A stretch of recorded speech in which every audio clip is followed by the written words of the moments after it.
Well met, friends, freaks, and those seeking adventure. We are Purple Worm Syndicate, and we are deep diving in the Chronicles of Imeron, Tales in the Everchanging Lands, episode 3 today. Last time, we all met after arriving to the Gilded Galleon Tavern. There was a stern 8.5 foot tall dragonborn staring you down, the newcomers. But Hollow talks him down, and he greets you all as Ashar Flameheart, the tavern keeper and host of this fancy establishment. At the GGT, as now I'm abbreviating it within my notes for you, there are a great number of people enjoying the food that Brock has prepared and entertainment of a bard, trying his hardest to get this crowd singing, dancing, anything he possibly could do with his flute. Briar Featherfoot sings the song of the fallen 5 captains of Ebonwatch and how the Phoenix Braves takes over the town, as you guys learn a little bit of history. Deep diving down and getting a little bit more information, you new friends get more acquainted with this town and just the things around you as you delve into some delicious foods. Some questions are asked about getting a ship to help you to the degree of finding this treasure that has been brought to you by Zane with this map. Ashar lets you know that the Merlin and Grendel are 2 ships that are occupied in the ports at this point in time. And you also have a brief encounter with some of the Phoenix Braves as they leave, giving Hollow an invitation to try his hand out in some form of way with the Phoenix Braves, but he doesn't catch the drift right away. As he leaves, Zane wants to know more about what the Braves have done, and he leaves not far behind, and instead of going to his farm, tracks them deeper into the Sea View Heights, but is unfortunately jumped by the Braves that night. Torque in the morning, after everybody gets their long rests, heads towards the herbologist to try to get some motion sickness potions, and ends up finding Zane tied up to a pole as a statement, warning basically, helping him get down. You all meet up at the GGT to assess what the plan is moving forward at this point in time. After discussing the Phoenix Braves tests, Zane and Hollow have started the planning of what is next. What is the next direction? There are many ideas thrown out there, is all I'm going to say. But this is the time Wilfor remembers his master's request of bringing some soup. And heads out towards the monastery with Torque and Flint helping him tag along. Hezilleon tags along with Zane to head to his farm to make sure that he actually makes it there, since he did not last night. And Howell prepares for swimming lessons, or a swimming trial, and heads towards the Blackthorn Market in hopes of coming by some potions that might help him out within the days to come. 2 days is what was given for this trial. Split up on different missions is where we're picking up today.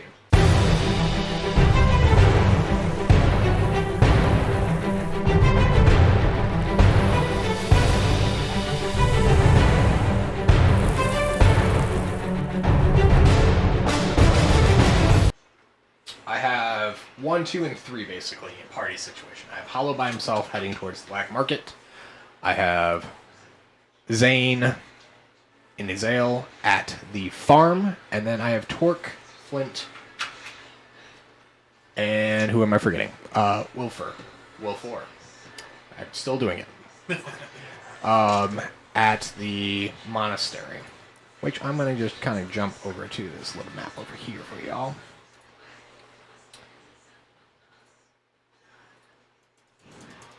The actual tokens there for you, because they should be. Look at that.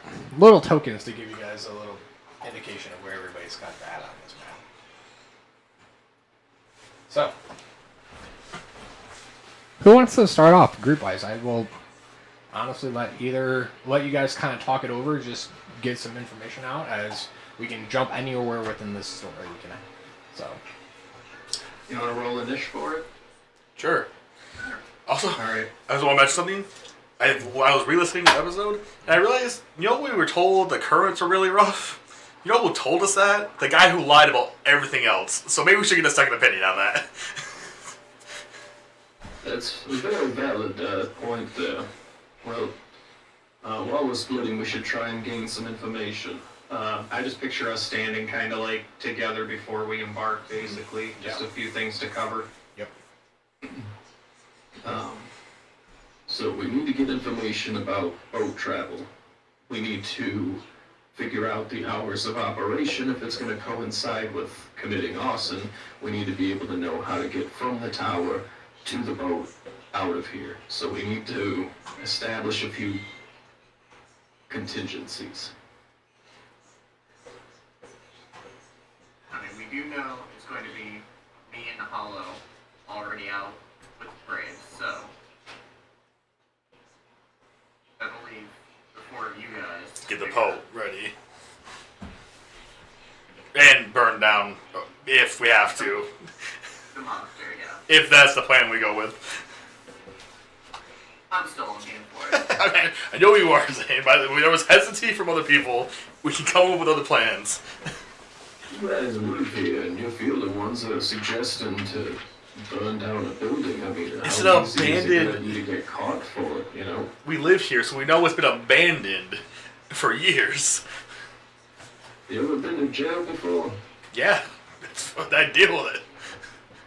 Same. It's not great. So, haven't been here long to be on anybody's suspect list, but I do look a type. No one's is going to, except for maybe Wilfer's, you know, a supposed master. No one's going to care if the monastery burns down.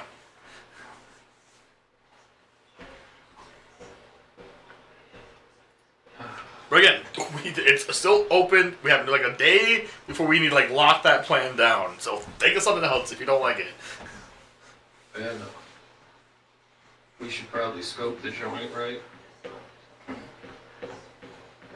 Yep. Let's have a roll for the three different parties. So Hollow, somebody from the monastery group, and then somebody at the Degrade farm. We'll just do 1, 2, 3. Whoever has the highest one will. I rolled a 4. Well, I rolled a 4 too. You're at 14. 14. That's kind of weird. So me and Joel will do rollies, I guess. Who was second in this? Sorry, what Hollow? 12. 19. Okay. So we are going with Hollow in the Blackthorn Market. We are going to Degrade Farm, and then last but not least, the Monastery. Okay. Hollow. The good thing is, as we are starting mid-morning, as you guys all had your breakfast and left the GGT, you have the longest track out of anybody. So I will say this conversation, most of this took place, and then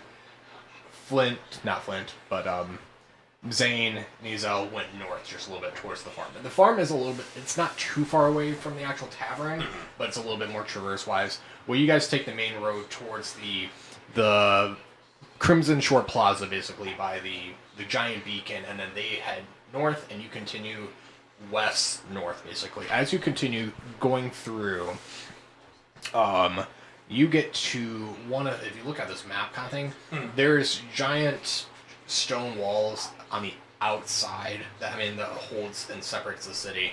On the outside of this area is where the actual Blackthorn Market starts, and this is where the decrepit and just the old works of this town. This used to be many years ago was actually the main port side, because the Wreckmaster's Quay was actually the main shipping area long time ago, and as the city expanded out, this was the forgotten side of town. So this is where the drug dealers go, this is where the criminals hide, this is the part of town that if you don't have to ever be here, that's ideal. I was going to ask a question because I was thinking, since he's been here for a while, he's probably never been here before. Yep. Is it fair to say that he has like a costume change? Yeah. Describe me what you would attempt as you're getting closer, or even in the morning. How would you describe? I think it's things like he has like a different jacket. He can basically his robes are just like a cloak with sleeves essentially. Okay. It's kind of the same vibe, but it's just like it's like pure black, or like blackish, black grayish, and more of like straight cuts with like lays flat around his body, so it looks different enough. Mm-hmm. And he has like so has a hood, and then he has like a mask, because obviously plasmoids not having features are very obvious. Yeah. So he has like a mask, like black grayish mask. And the most important thing, where his left arm would be, is just nothing, with like the hole sewn shut, because plasmoids can control their swarms. Mm-hmm. So when he has to go to the black market, he takes one of the limbs off so no one will recognize him. Okay. I'll still have you roll me a performance. Is it really performance? Yeah, I mean... Oh, what do I do? I thought it'd be fun. So. We're going to call it performance because now you're faking having an arm not there, and just, like, you're trying to change your mannerisms, essentially, on top of this disguise. Can I at least have, like, advantage because I've done it before? Yeah. Because I have a -1. I'd like to have a chance of being good at this. Yep. Thanks for advantage. It was a 2 and then a 18 for a 17. Okay. So on top of your actual disguise here, mannerism-wise, what's something that you would change about you so it would really throw something off? Like, I think, like, Hollow just tries to be, like, as relaxed as possible. Like, he has too much going on to really be that stressed out, but it's like, so he goes, like, super, like, uptight and, like, super, like, tight walk. Like, he can't even imagine he's made out of ooze because how, like, upright and straight he's walking. Yeah, okay. So, very uptight. Like, he's walking with purpose, and... Perfect. Okay. As you head past the open gateway into Blackthorn Market, this is when the stones start becoming mossy in the buildings. The roofs, some of them wooden, are just warped and just very Diagon Alley in a way, where buildings are almost built upon each other, but everything is just left to time. A lot of people are cloaked themselves. They are hiding their faces as much as possible as you walk by. You are heading for pretty much anything that would hold your attention. You're looking for potions, correct? Yeah. So, and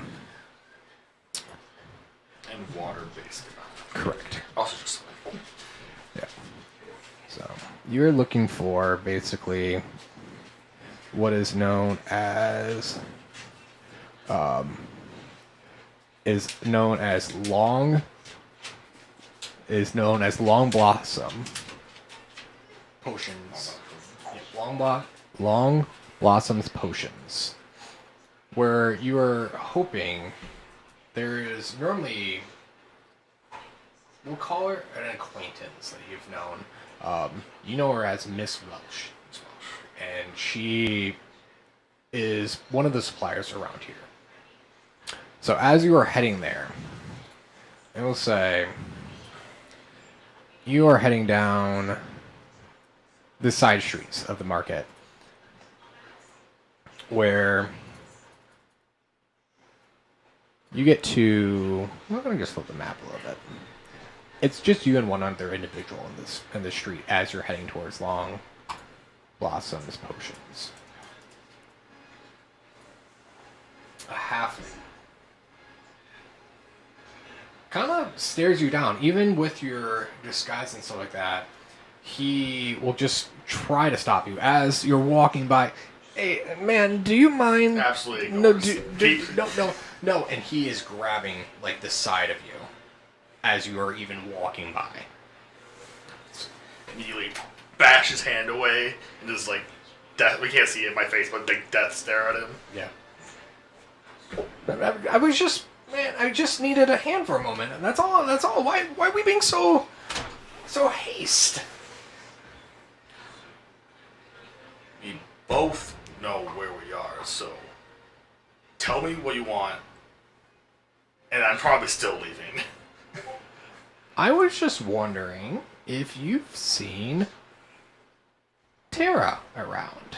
She was supposed to be meeting me today, and I don't like being here either, just as much as you do. And, you know, not many people come down this side of the street, so it's just a little surprising in the middle of the day, in the middle of something like this.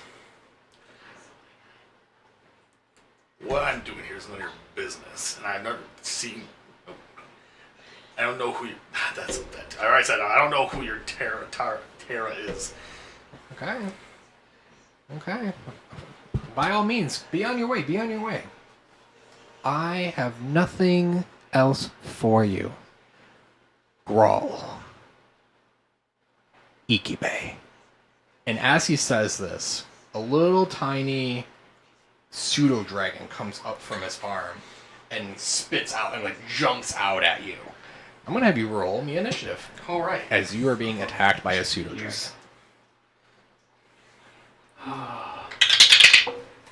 Let's go to the black market alone. I got stuff. I wasn't gonna go with anybody because I had the kind of disguise in mind. So I was like, I wasn't gonna go with people that would give it away. I know. I got a 15. If he comes back and blames us for this shit, so help me. I'm not Zane. I'm not gonna gaslight you to think it's a problem. I know. That was a jab at Zane. I know what it was. Alright. I need some battle music, you guys. We're doing a quick battle change, and At least this is deserted, so if I won't get my disguise out too much, because people might recognize my giant magic, well, not giant, I mean it's small, my magical blades at to start throwing at people.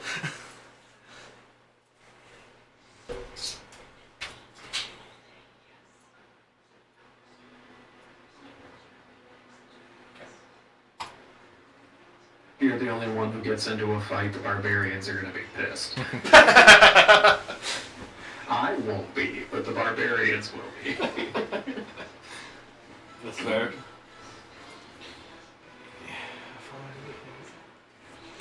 I have to memorize all my spell stats because I don't have it on D&D Beyond. So like I think it's a D10 plus my intelligence modifier and then my proficiency to hit.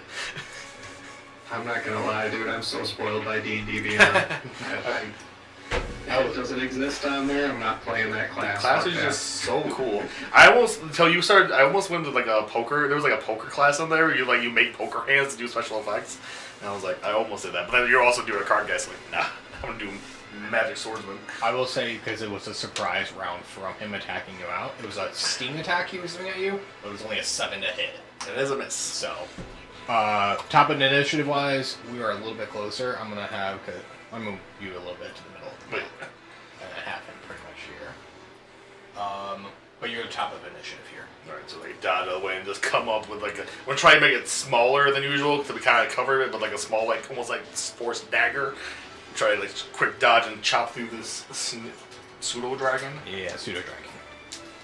Make it. The 15 hit. 15 does hit. That is plus 3. That is 8 damage. 8 damage. 8 force damage. Okay. As you react and this thing literally sting attack, like tail swings around and you attack and maneuver out of the way, it coils onto the ground, smashes, like lands on the ground after you hit it, and it is ready basically to retaliate back at you. Bonus action.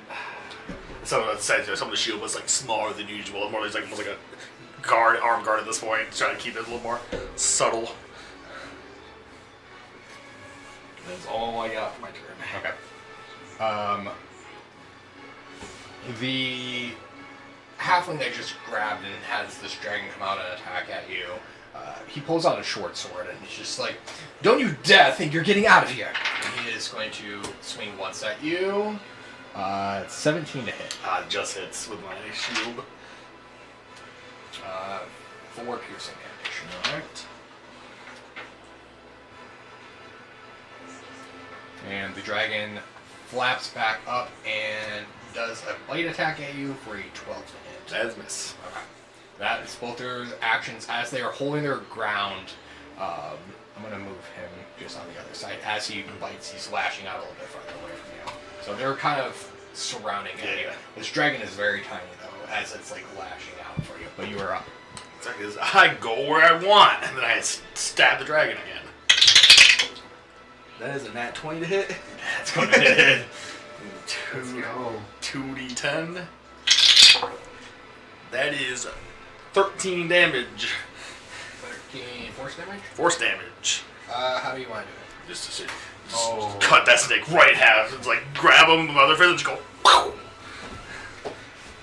As Ikibe, the dragon, just literally gets sliced in half, you see just the haunted fear on this halfling's face. Like, Like, if you want me next, you will let me go about my business.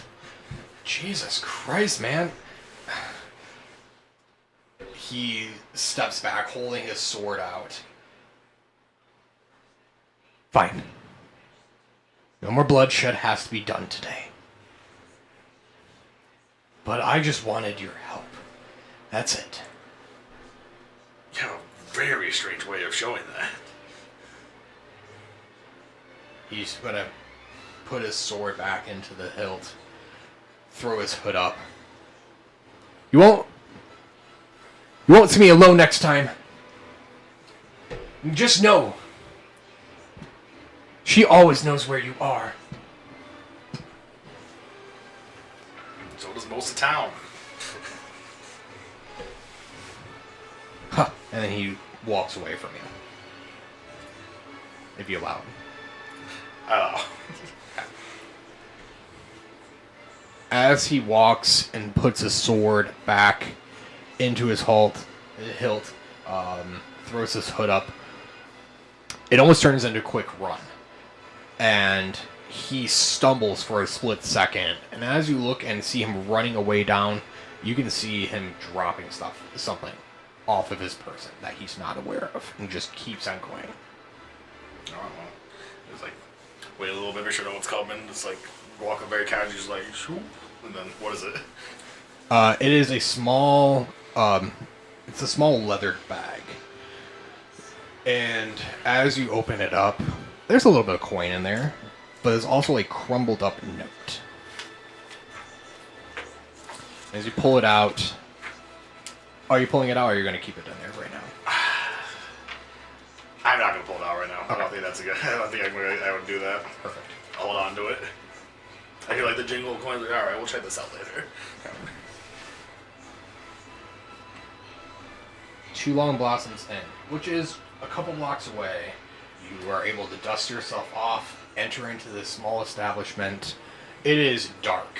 Black candles drip from the ceilings off a chandelier. Most of the herbs and just vials along the walls are dusted over. And there is just a small counter in the middle with a glass case that you can barely see through because it's just been not washed in so long. And deep behind the counter, it was about 10 more feet, you can see stacks of... I realized I used another arm I didn't have in that fight, but imagine the shield went on the arm I was holding the dagger with, not the arm that didn't exist. It was VeggieTales and the shield was floating. The wall behind is just different plants that are drying up from this bright light. A sea elf comes sliding down and puts her hand on the table and just says, "How are we doing today? How can I help you? What brings you to the darkness?"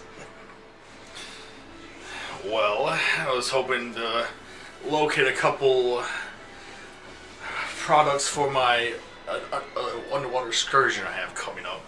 And I know you can do me good. I'm going to need you to be a little bit more specific, if you don't mind. I need water breathing potions and flippers. And if you have some way to talk underwater, I would not object to it. You're asking a lot from me today.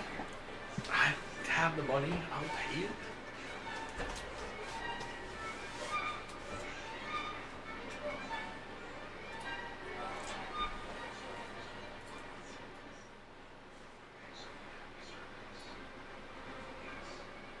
I'll see what I have. One moment, please. She slides back.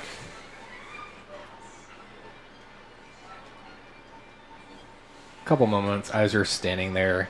Make me an insight check. Okay.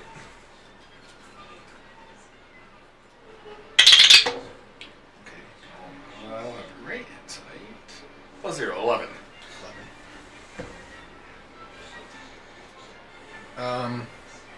As you're standing there waiting, and you're just kind of keeping to yourself, like you're up stiff, you're just looking at your surroundings, I will say that the the Long Blossom Inn, not inn, but Long Blossom Potion is a small little tavern and not tavern building. And as it extends back and stuff, you can see somebody else. You see feet for a quick second, just kind of barely the shadows of them. There's somebody else within here. You're not alone.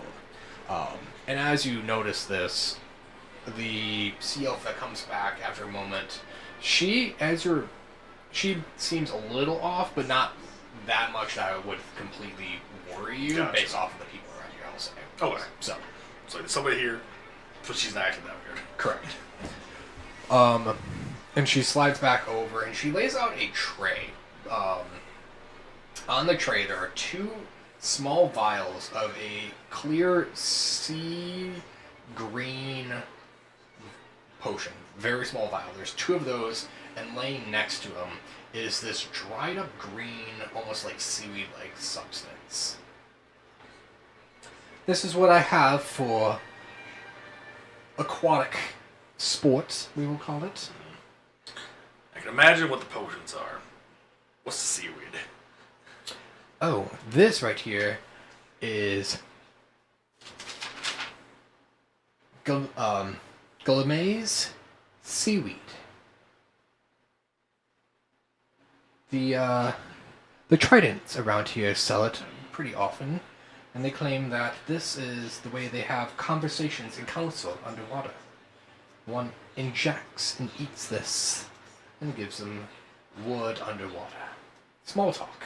Not very much. Maybe a mere sentence when needed. But it's edible. This is enough for 2 people? This is enough for one individual. For a couple sentences. Alright. If you need more, I would suggest going down to the docks. Possibly they have something for you. Alright. Yeah. I'm not. Water breathing potions, right? Water breathing potions. Alright, how much you want?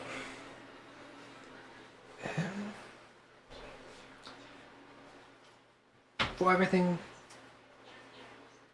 20 gold, we'll say. 20 gold? You are out of your mind. Not 20 gold. Beggars can be choosers. You just said I could go find this down at the docks. I'm not begging for anything. Maybe for a little bit more. What do you have possibly for trade? I'd sneakily look in the sack and see what's in there. I don't know if I have anything. In the sack, as you look back in there, like I said, there was some coin in there. Yes. There was 2 gold, 2 silver. There's a small blue-like gem you've never seen before. Oh. In that note. I don't know. I'm not going to read the note in front of this. The note will stay there. Yeah. Blue life gem, huh?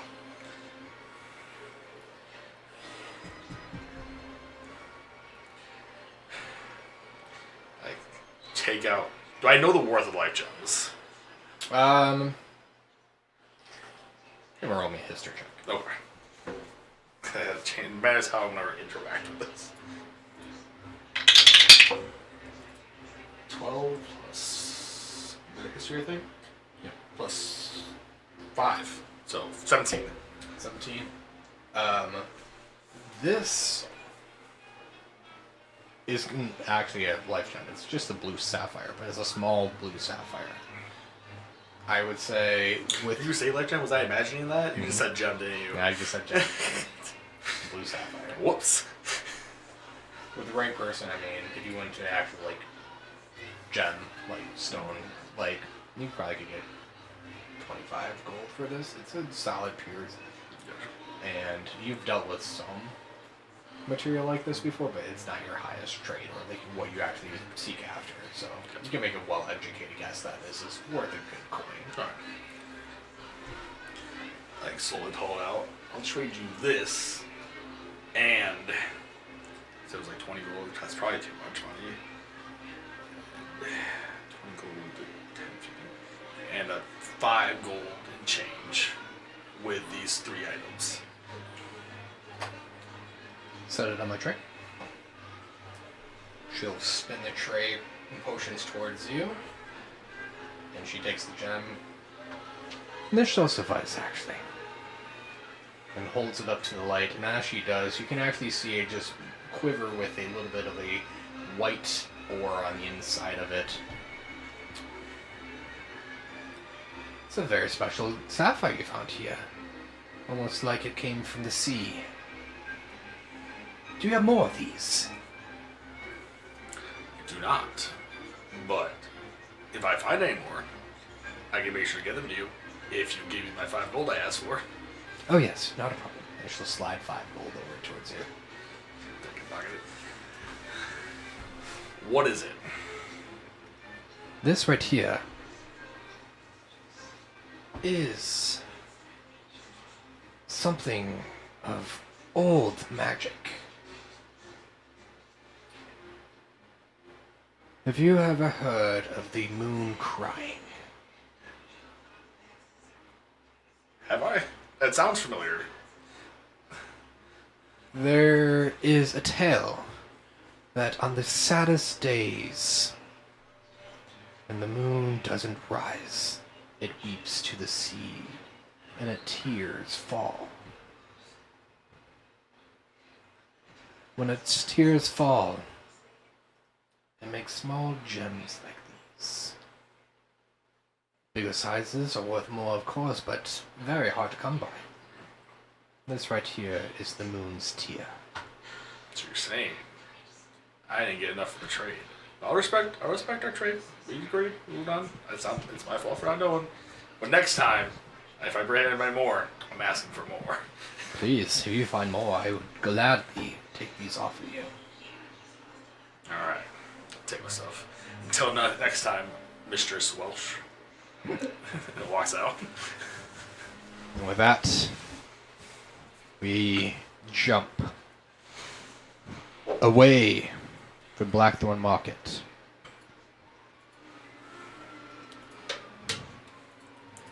To the farm.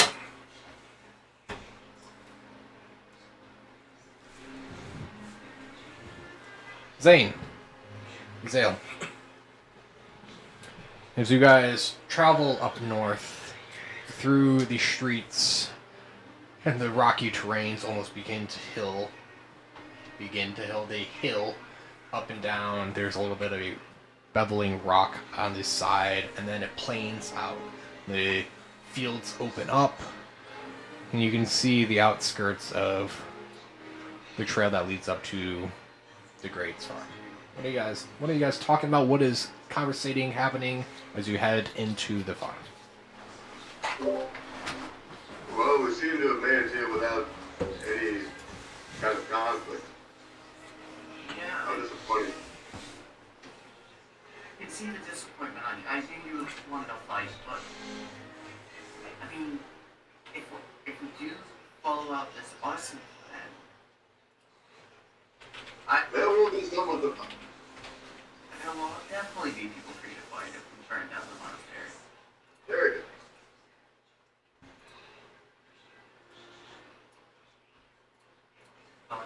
We should check on Mother DeGray. Make sure she's doing alright. I'm sure she was worried I wasn't home. Sure. She will be okay for a couple days while we're gone. Very well then. Let us go. Don't want her to worry though, so we What is that guy's name? What?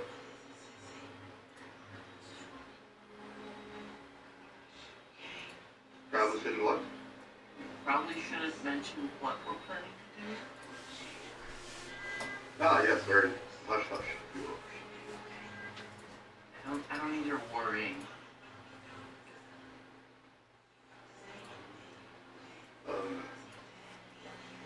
Okay then.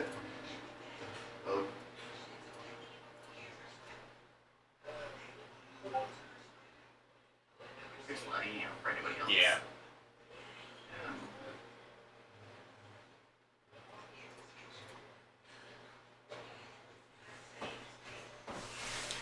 You froze. Do you want to pause? Cut 2. Yeah.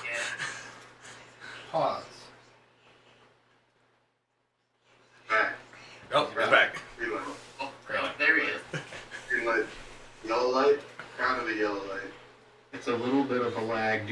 fine. I don't know if you want to pop and pop back in, or if you want to just roll with it. Figure it out. Kind of a Nope. delay. Yeah, this is a delay. But we can't Yeah. do. On. The quickest way Oh. the way I dealt with delay is resetting the audio settings. Oh.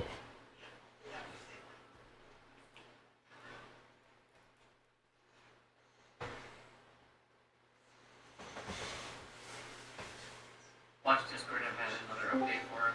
Nope. Nope. Back. Working. Yeah. That sounds pretty good. Good. Okay. Yeah, there we go. No delay. What was the last thing you heard, Chris? I should keep it very hush hush. We're right on track. I know you're Don't saying need something. problems. Very working.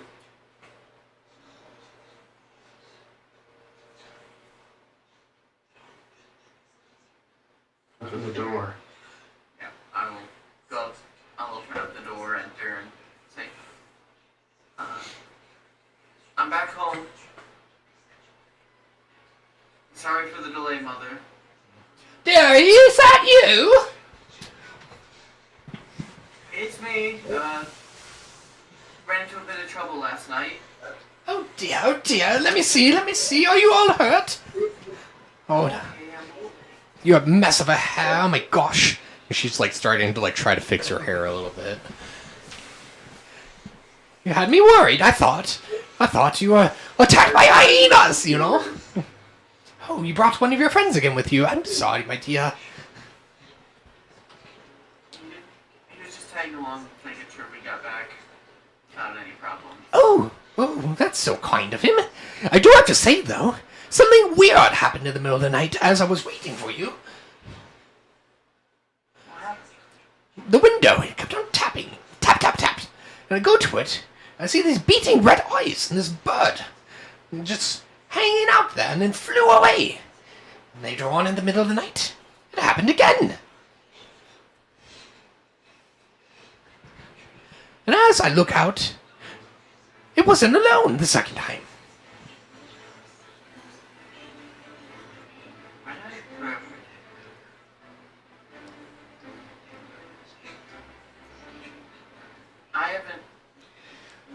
I haven't heard anything of those when I heard before, have I?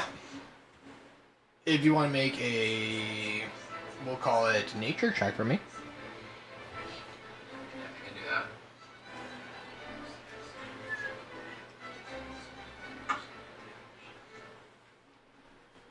$16's not bad. 16's not bad at all. Being a part of a farm, you know of your standard ravens. Red-eyed ones that have a sleek, almost red-tinted feathered face as well, are known as Ashar ravens. They're pesky, more larger than your standard raven, but they normally don't come out during the summertime. They're actually more of a winter bird as when they're most active. During the summer, they actually hate the heat. So for them to be out is a little weird, but yeah, you would believe this is an Ashar raven. What's an Ashar raven doing out in the summer, Mom? I don't know, my dear. That's what startled me as well. We haven't had them in years. And even then, they barely ever came to the building. They're normally just acquire the crops and fly away. Monstrous little beast, but it kept on tapping the window last night.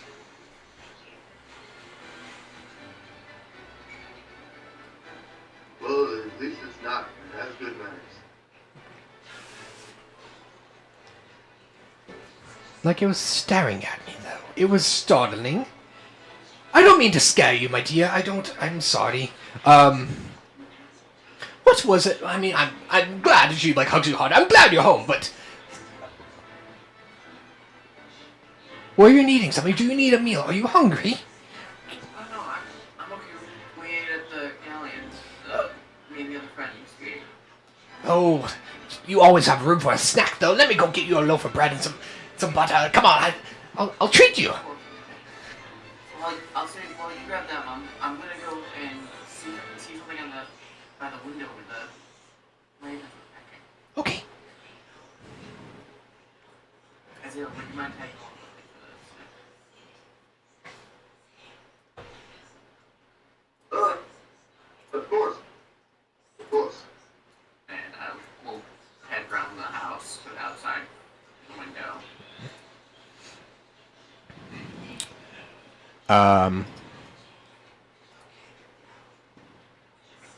As you head around, or you like stare out are you staring out the window inside the house, or are you heading outside the house? Outside. Okay. I will say you get out of the house, and sure enough, there's a raven that, as you move around, flew down from the tree and lands in the grass, about maybe 15 feet away from where one of the windows is. And as it is pecking around, it notices you, and its head tilts. And as it does, there's almost a gleam within the eye, and the red streak just is staring at you now. It stops moving, and it's just in deep trance of watching you.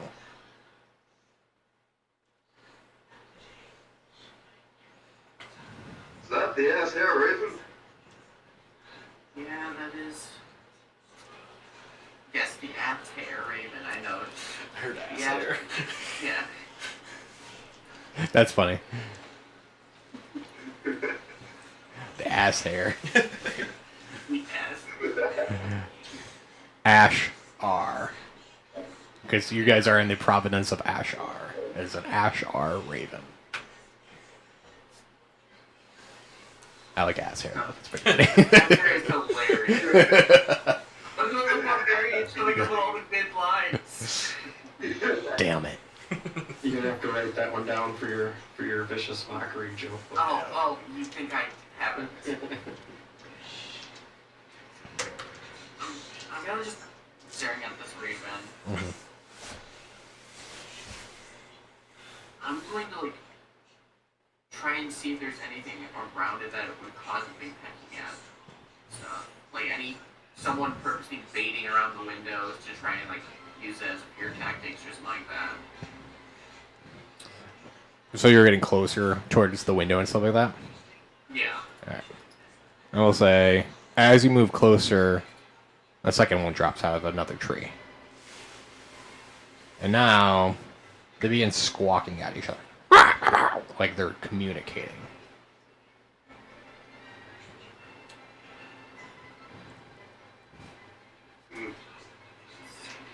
Are they still staring? Are both of them staring at us? Yep. They're staring, but their maws are moving, and they're squawking at each other. I'm gonna like walk from one side of Zane to the other to see if they're like locked on me or locked on him, and just like pace back and forth, see if they focus on one of us or the other. As you start moving back and forth, trying to see, they start hopping almost along the grass. One is following your movements. The other one has not moved, as Zane has not moved. This one likes me more. Not so much likes it. They're smart birds, but kind of dicks.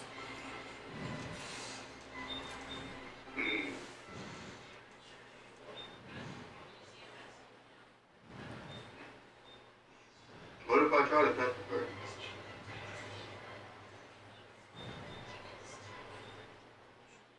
I mean, you can try. Maybe. I don't know. If it bites you, you may as well stab it. No. If it doesn't like me petting it, then I can stab it. Exactly. Alright, I'm going to try to pet the bird. Make an animal handling check. Oh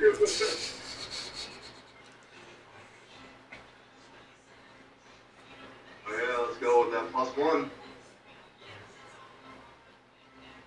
What? 14, 15 total? 15 is pretty good. As you touch the top of its feathers,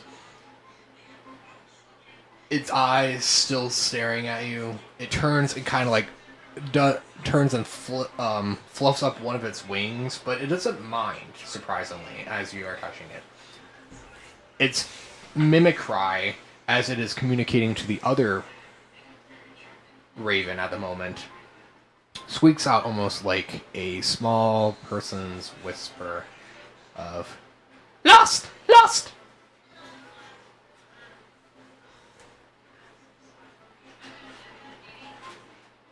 I think this bird's telling the other bird it likes me.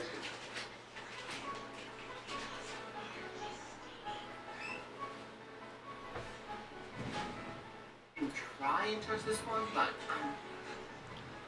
they're a bit bigger for me than they are for you. Don't let them sense your fear. Befriend the bird.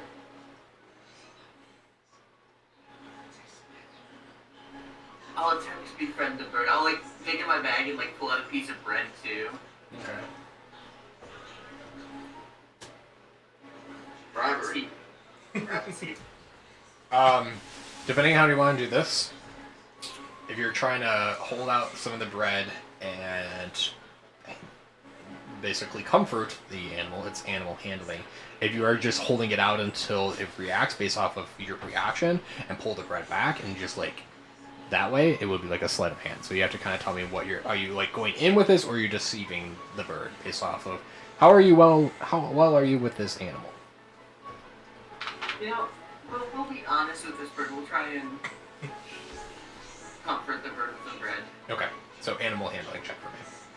Yep. Check that nobody ever does. Well, that is a 19. Big friends with all these birds. 19.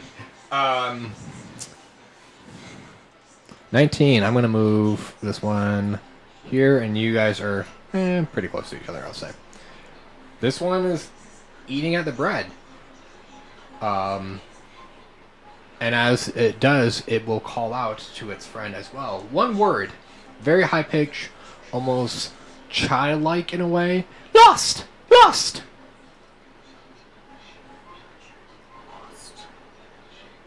And as it's crying out, you can hear the flapping of another bird landing on top of the house next to you. And you look up, and there's another Ashar raven now.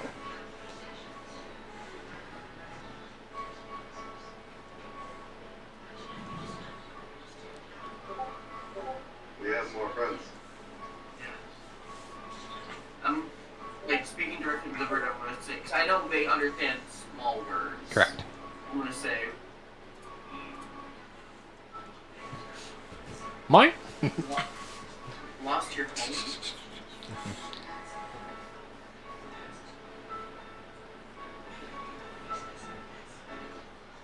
I have to see how intelligent these things are actually considered.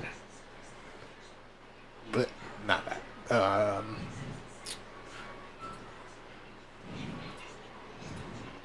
Lost. Home. Quite like the home, as it says home and mimicking you. Oh my god, what the hell is this song? The music right now. The music right now is just fantastic. This is what the bird is responding. Yeah. It's like the dancing frog. Hello, my baby. Changing into this. One will say lost, the other one will say home.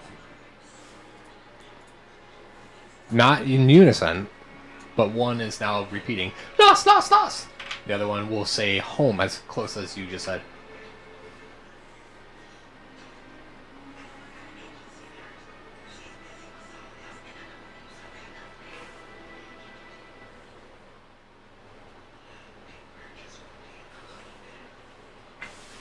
So they lost your home?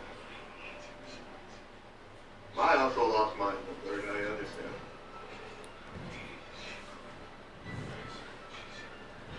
You then hear, as you're listening and trying to communicate to these animals, you'll hear squealing from inside your house from your mother. Ah! It's in the house! It's in the house! And she runs out the side of the door. The birds are in the house! Well, I'll pull up the dagger. Time to deal with the birds. No. But are the birds not friends? They're in the house. They got a guy. Ah. Fair enough. I'm gonna start heading towards the house, like, leaving the birds outside. Okay. Yep, I'm gonna follow suit.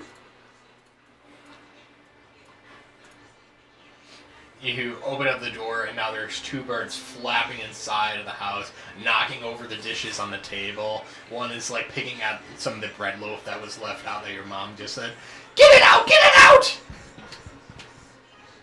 I got it, Mom. Don't worry. Give me a sec. I'm gonna throw the dagger at one of the birds. Alright, roll me an attack.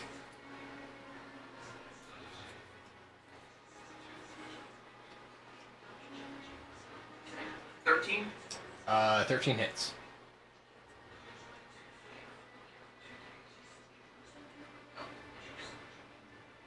That'll be 3 damage. How do you want to kill this bird as your dagger literally is flying out? I'm like waiting for it to get by a point in the wall that doesn't have a lot of stuff around it. Mm-hmm. I'm gonna throw it and hit it to the wall.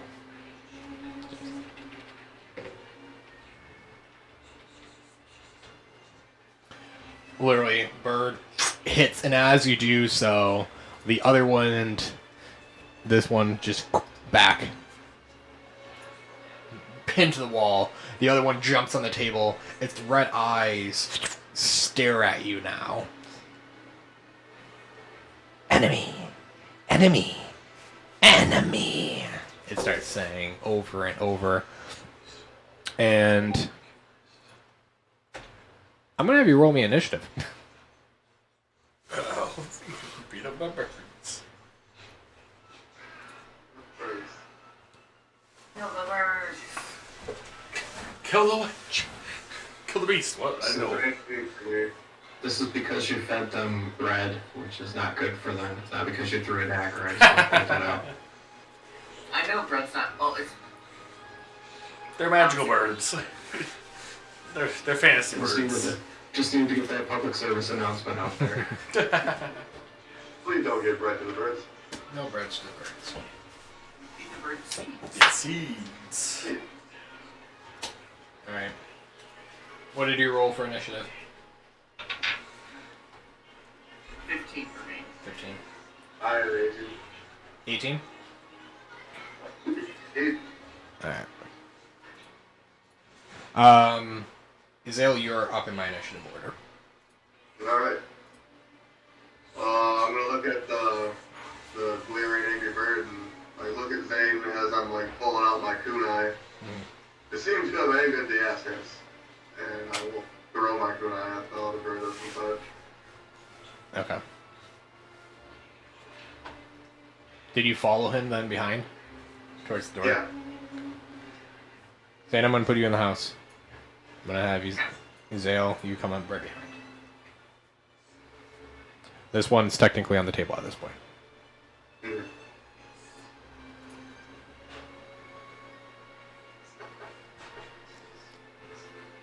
23 to hit. 23 hits. For 6 damage. 6 damage is enough to kill this bird. How does this look?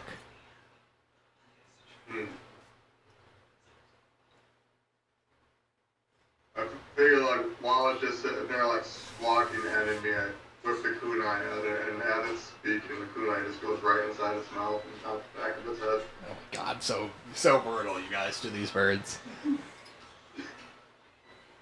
Birds are dicks. Birds are dicks. Birds are apparently dicks.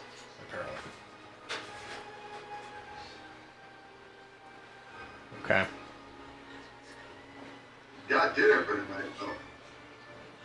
Ask theirs for dinner. As Too soon. your dagger goes through, is there any movement or bonus actions from They're you? warm, man.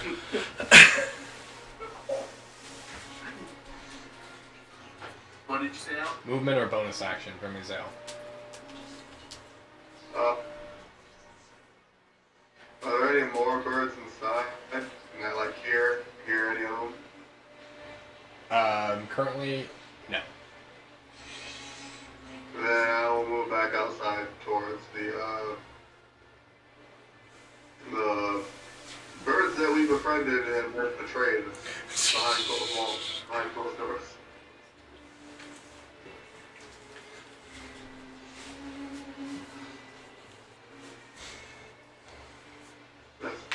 Okay. As you come back out, I will have you roll me a Constitution saving throw. Oh. No. You good to me? 18. 18 passes.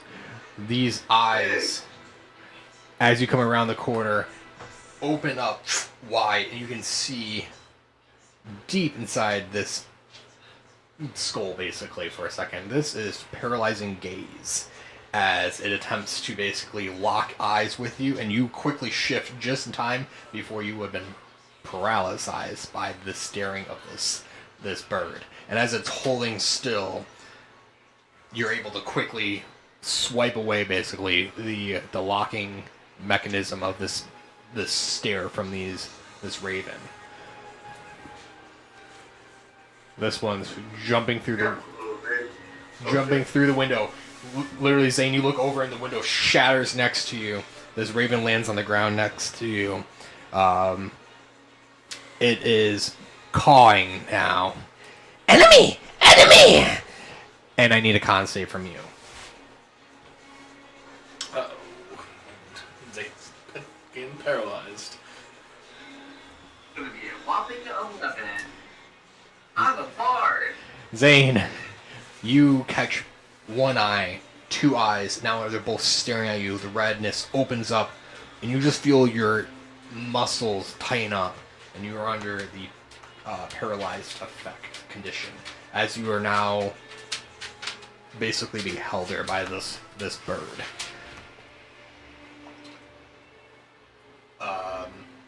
That is the two birds' turns, though, which then does bring us to Zane, which you are technically incapacitated, but you're standing there. At the end of your turn, I need that con save again. Yep. That's worse. Worse. Zane is stuck. Zane is stuck there in a lockdown with this bird. Zale, you are up. Alright. Joys of a bard. Joys of a bard. Joys of a level 2 bard. Yep.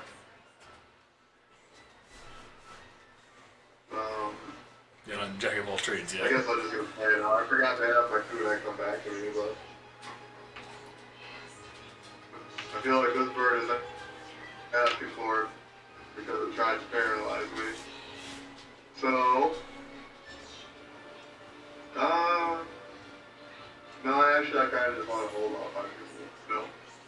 I'm gonna pull out a javelin and throw the javelin at the bird. Oh my god.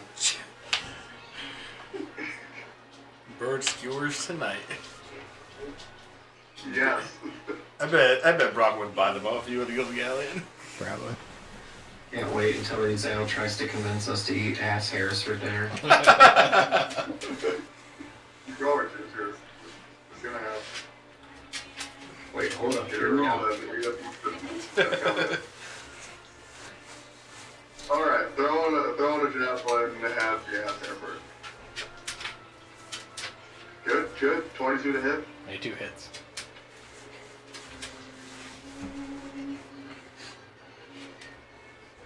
How many damage? Piercing javelin. Literally, this was very much, just poof of feathers as this thing slams back and it's gone.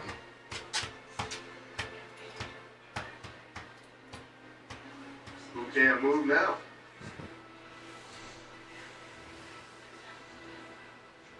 walk over and pick up my job. Okay. And yell in the window, Zane, are you okay? Little Zane? I can't speak on purpose. Yep. No, perfect. You probably see the shattered window, though. The window is shattered there, correct? Yeah. This raven moves up and lands on your shoulder, Zane. Its eye now right next to yours.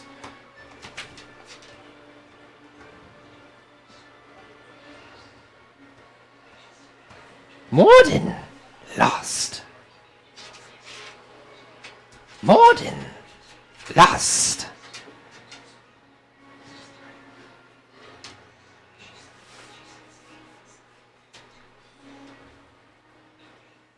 And then flaps through the window, breaks its paralysis, and flies out.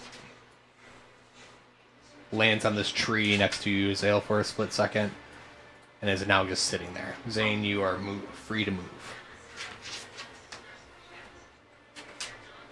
Okay. The name Morden. Does it ring a bell? This, I'm going to need a history check for. Yep. Throw it in the damn box. I can roll great for my outside combat rolls today. That's 17. 17. Sounds familiar in the sense of you've heard Morden recently within the small talks of some of the Phoenix Braves. Morden is believed to be a keep that was located north of here, within Thiel Okatal. Was once a great structure, not very talked about much anymore. So you know it as a keep, a castle of some stature.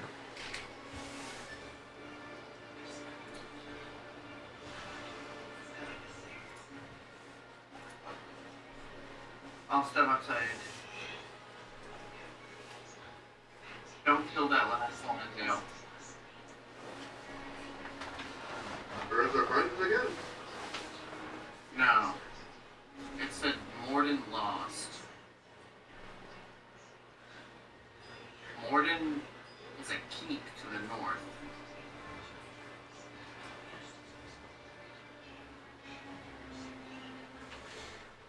Bird is trying to convey a message. Dog shit at it. But I feel like we conveyed a message as well, so this one should avoid the house now.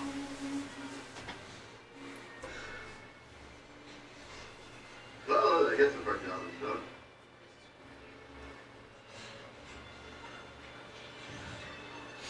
You alright, Mom? Oh yes, I'm fine. Did you get... Oh, there's blood on the table. No! Yeah, I'll be cleaning up. They broke the window too. Oh my gosh, there's glass everywhere! Oh dear, let me find my broom. She literally scurries away. Ezale, and as Zane, you're helping her. Ezale, you're still outside, and you were told not to attack this bird. Even looking up now, roll me a perception check.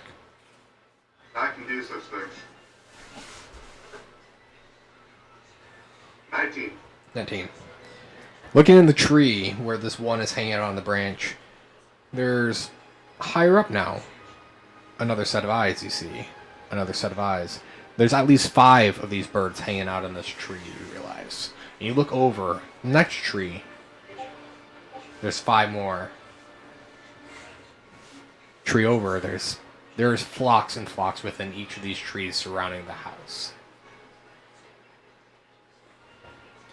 They all start chattering back and forth, squawking at each other, sometimes calling in Raven, Sometimes you hear the word lost, Morden, lost, Morden.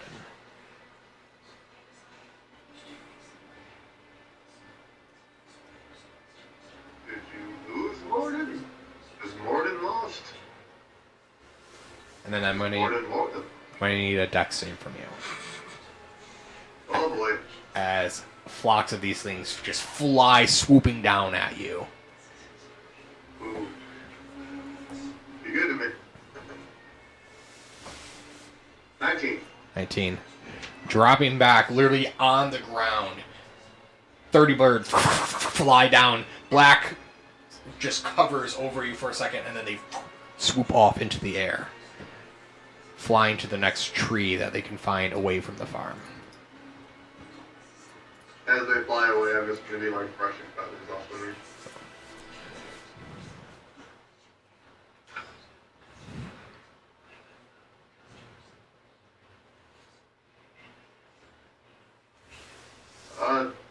Zan, did you see that?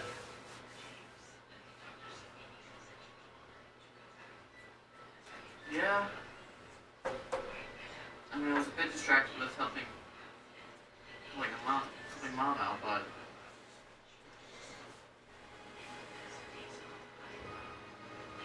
are they still like in trees around the farm, or they leave? They left. They kept on flying, but you can see them like almost landing in other trees far, like not too far off from the farm, but they're continuing to fly away.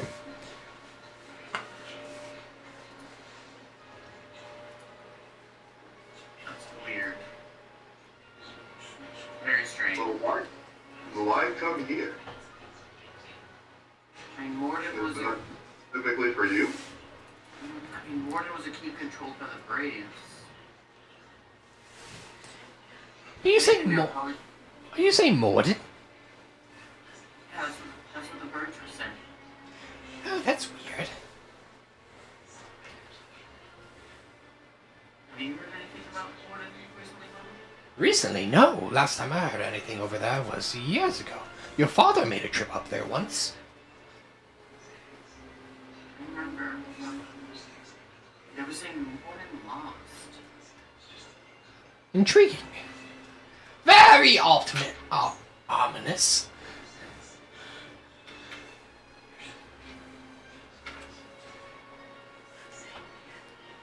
Well, Hezilleon, you want to help us fix this window quickly, and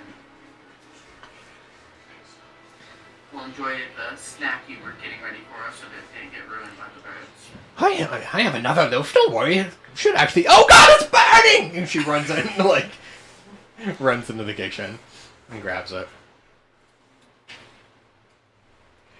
As you guys. They all sitting outside the window trying to fit the broken pieces of glass together.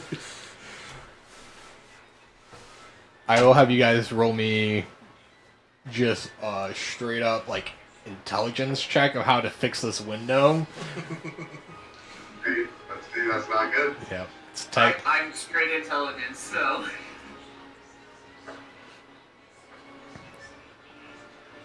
Oh God. Someone broke the window frame. 17. Wow. Is that a nat one? What did you It's an roll? 11. Oh. Okay. Okay. Alright, yeah. 17 and 11. So like round up to 14. Pretty good. With materials in the side barn, I will say, you're not able to find glass, but you're able to find like just a small sheet of wood that you at least can pour this up until you can make a trip to town to buy a sheet of glass. So you can temporarily patch this window. As you guys begin working on that, is there anything else need or question-wise at the farm, or can we jump to the monastery? I think you can jump on this, right? I think last thing I would have been telling is telling my mom that we'd be gone for a couple days, probably. Okay. And I assure you there is nothing to worry about. I mean, see, he can't handle himself. Suppose.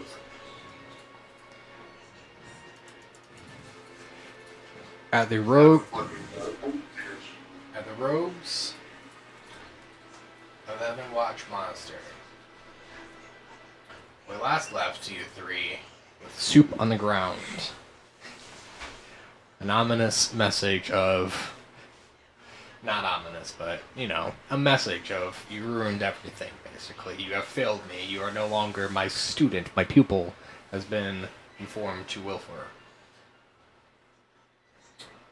Guess what are you guys questioning, or what are you guys doing at this point? As my main person here is not here. Yeah. Well, first of all, this all soup aside, maybe you can help us instead. Are you the only one that stays here at this monastery? I am indeed, yes. Monastery is owned and led by me. My pupils out traveling. And, what is it that you worship? We don't worship anything. We worship the spirit, the soul that soothes one and finds the inner peace.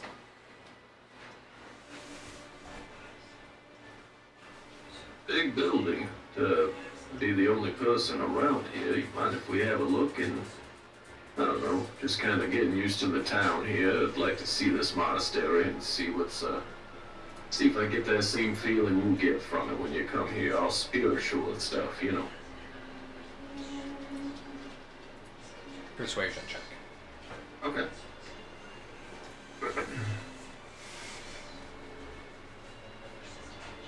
Persuasion's not great. 11. No, student. You don't get to enter. But, Wilfor, my darling, my failed people, you have next task. Right now, follow me. I just kind of pat him on the back and give him a nod, and then I look over at Torque and telepathically just say to him, "It looks like we're gonna get a look at the place from the outside, Torque."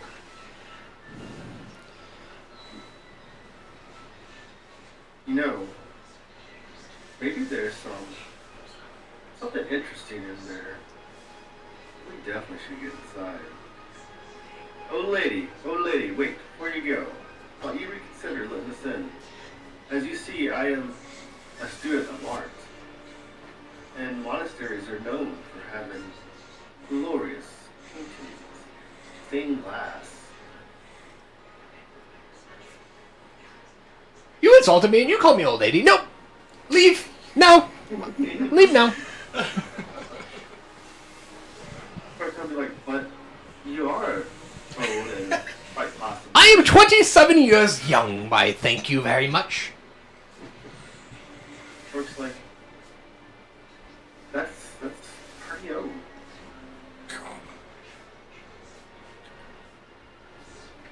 I'm hurt. I can't believe it. 27 years old? You have no manners! And she will literally, take her walking stick and, start smacking the side of you. And as she does this, though, there's some force behind this. This is, literally, 1-inch punch kind of thing. This thing is barely moving away. And as it hits your arm, you start noticing your arm is bruising a little bit. I'm not gonna have, any damage right now, but I will say you are getting bruised on your arm as this thing is smacking you. We should probably, and I'm just gonna kind of gently swat it away and just kind of try and escort Torque into a different direction. Let's handle this business. It's a secret monk shit, I'm sure it's a really important and really spiritual stuff. Torque is reluctantly going to go, because he is starting to get pissed off at the lady. Just save it. We will bottle up that rage for now, and we will unleash it on the first sorry son of a bitch that deserves it.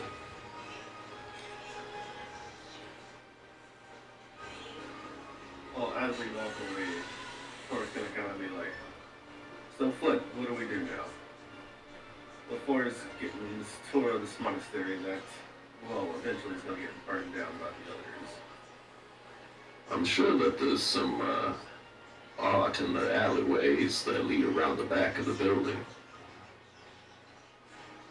Let's go there again. Of the art, but you know. Of course, of course. Let's go look around. See what we find on the outside of the building. Perhaps, maybe along the way we'll find a reason to not burn the damn place down.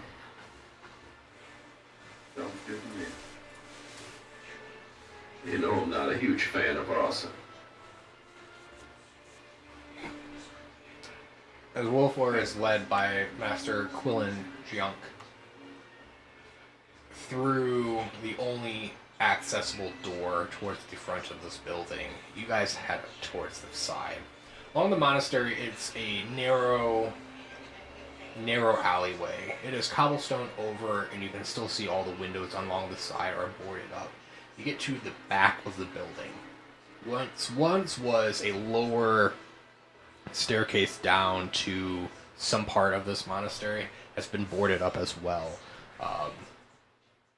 Possibly accessible, though. Is it like high off the ground, or is It's it just low. kind of like It's like almost like a Michigan basement on the outside. So there's a small staircase, and then there's a door, and then it's just boarded up from there. So it's slightly under the main street level, but not by much. I'm going to investigate it to see how weak this boarded up wall looks. How are you gonna do that? Just kind of approaching it and telling Torque to just kind of watch the alleyways and stuff like that and get as close as I can to it. Maybe checking to see if it's, if it's driftwood or if it's like a solid, kind of thing. Is it got a heavy lock on it? Kind of investigating it closely. Investigating this, roll me an investigation check. All right. Ooh, 21. The boards on the outside, you can see the door behind, as there are about 5 crossbeams actually in front of this door. The handle that once was holding this door has completely rotted through. There's no handle anymore. Literally, the door is just closed as much as possible, but there's actually nothing on the jamb. The bottom of it looks like it's been waterlogged and is welting away. The crossboards itself are double nailed on each side. They're in the wall, but they're beginning to warp as well. There is, I was going to say, it's crossboarded, but not, held up to any standard anymore. Okay. Torque, I think you could quite easily pull these planks apart. We would want to do it discreet if we were to want to enter in.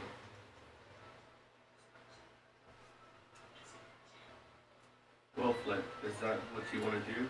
Breaking and entering isn't on the list of things that we should do. Yes, of course, you're not wrong. Well, we can keep it as a backup plan if Wilford seems to be having some kind of problems in there. But it's good to know that there's an easy access point from the rear. So, do we have knowledge of actually what's in town? Like what's shown right here on the map? Knowledge of the actual map? You guys don't have the actual physical map. This is just to give you guys an understanding of how far apart you guys are spread off right now. Okay, so a lot of this other stuff right here, we wouldn't even know about. Correct.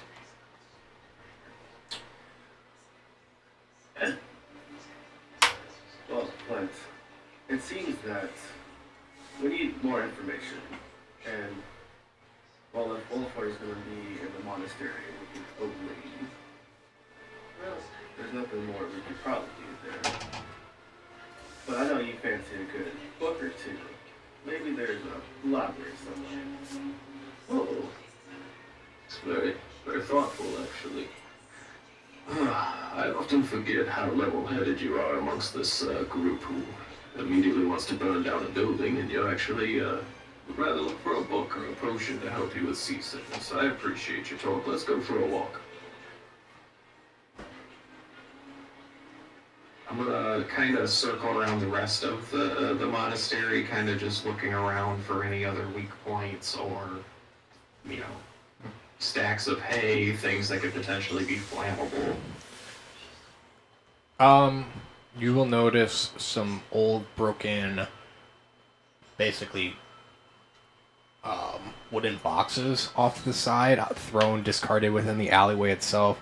Some old, what looks like wine barrels are stacked up along the side. There's also a ton of excavated stone from the side that you go around the other way has been removed almost from what seems like the structure of this building. Interesting. So a weak point potentially in the structure itself. Could I investigate that further and see like the exact spot or? Yeah, as you get closer to it and the actual base of this building has been attempted to be reinforced by other stone, and what was old has been pulled out and crumbled underneath. You can tell that the stone and masonry work of this was done very quickly, but there is a small patchwork. Basically what was an archway entrance at one point has been completely stoned over, but the rest of it is cracked around foundation wise around it. So it looks like an old video game where they put a hidden wall purposely. correct. I'm so tempted to smash.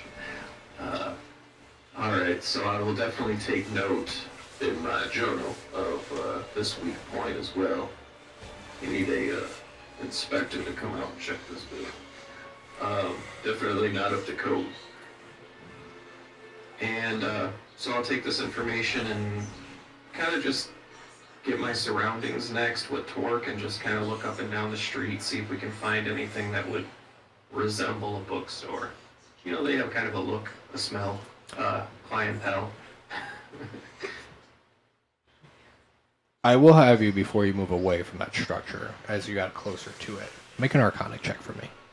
Ooh. Let's see. 30-20. There's a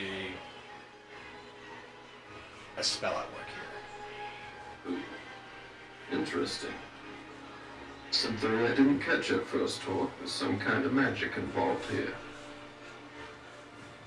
Magic, you say? What kind of magic? Didn't quite put my finger on it. Illusionary. Illusionary? Yep. Okay. School of Illusionary. I will say with the 20, you have enough of that. There's a rippling effect around this wall as you got closer to it. Interesting. Okay. Is it the type of illusionary wall that will vaporize me if I touch it? Let's see. Let's see what I got. Hold on. I will reach like I'm going to touch the force field, and then a spectral hand is going to come out of my hand, and I'm going to cast Mage Hand to see if it can push through the. Well, it's spectral, so it probably would either way, wouldn't it? The rippling wall, and as the mage hand comes out, it just pushes right through. Okay. Interesting. It was crashed. Nope, he's back. My internet just... I was going to say, I'm now Torque. Do you want to do a quick pause, grab snack? Yep, quick pause, timeout. Look at that. He's the guy here. Huh? He's the guy here. Oh, I'm sorry. We're gonna do it before I went. I could just walk out, but I want to wait for like. Need another drink. That's good.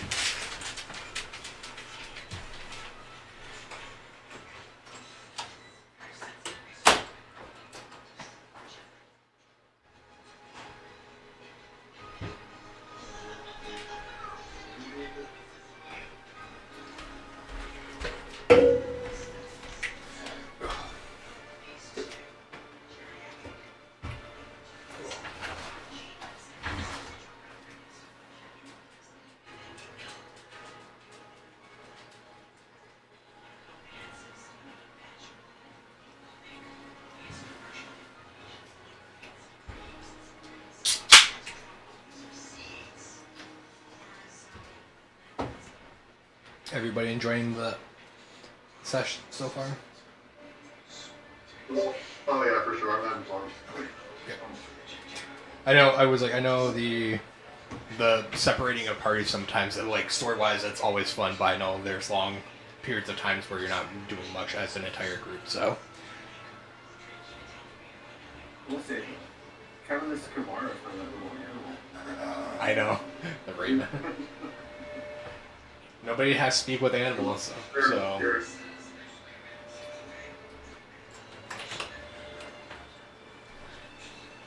Yeah.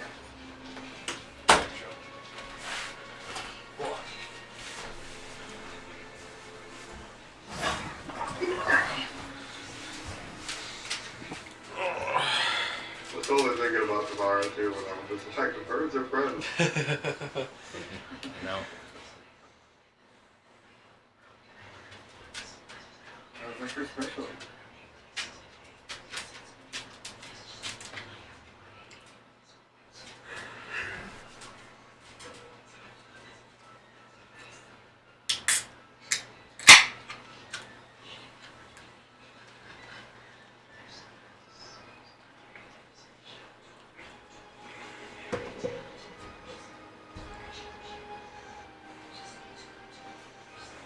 I was still waiting.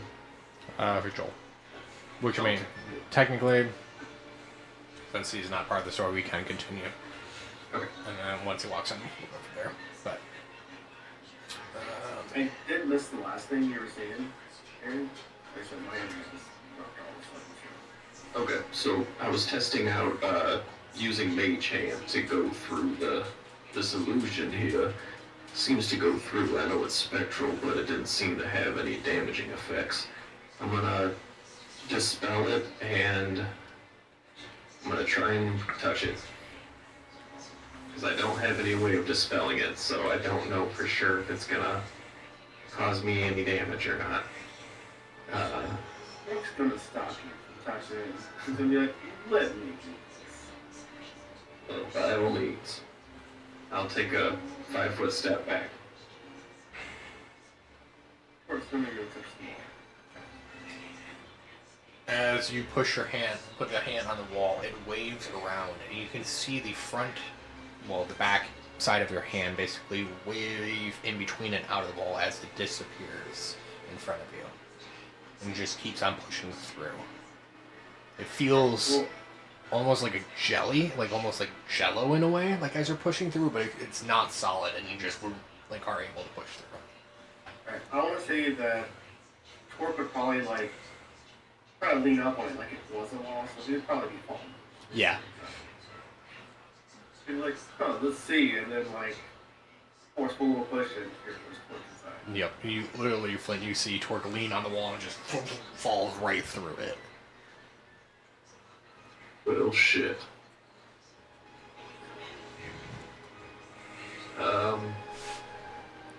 What do I see? What side? Well, land on the ground, looking up, you can see the archway that was patched, and then you can see these almost dome-like little coliseum area. You are in a small offshoot of a foyer, and there's a beaming orange reflecting light across the ceiling that is kind of just trickling right now. And you can hear small whispers. Oh. Well, Torque's gonna pick himself up, dust himself off, stick his head out the illusionary wall and be like, hey, come here, do this. Come on. Alright, I'll follow.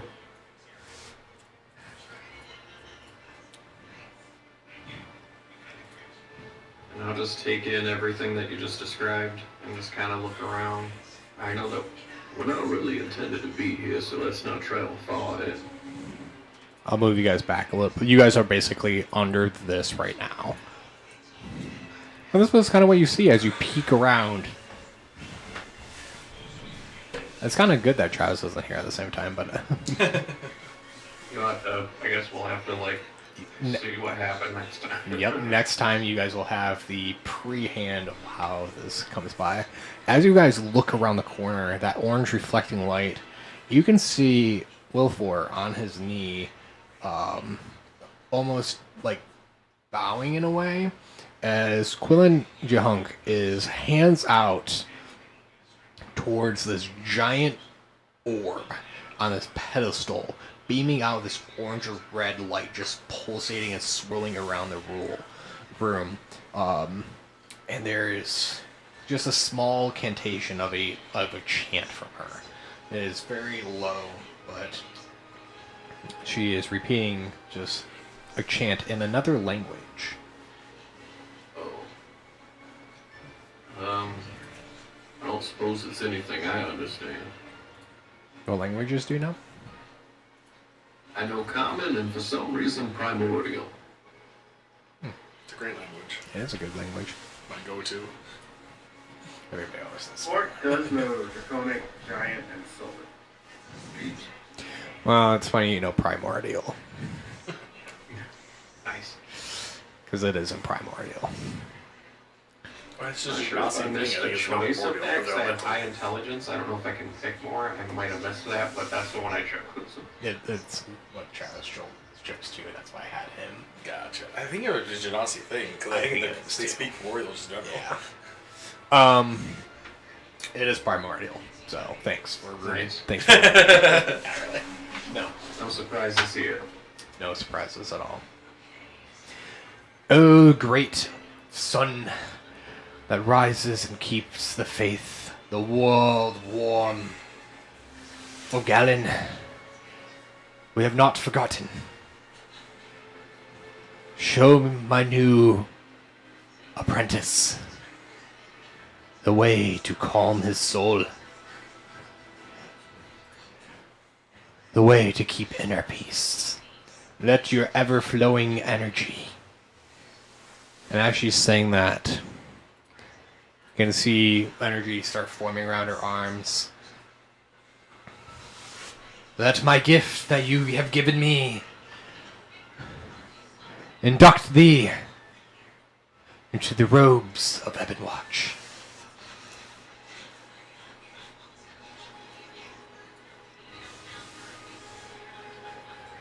And she'll lay her hands on both of her shoulders, and the energy around her slowly leaves and just fades into his body.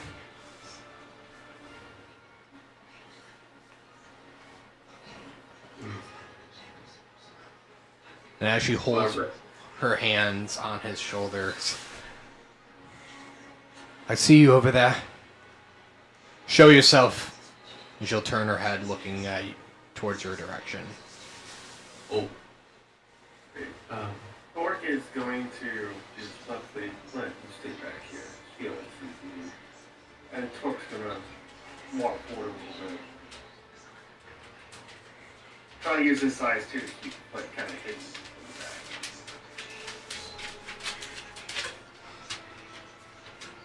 And the Dragonborn one has showed himself.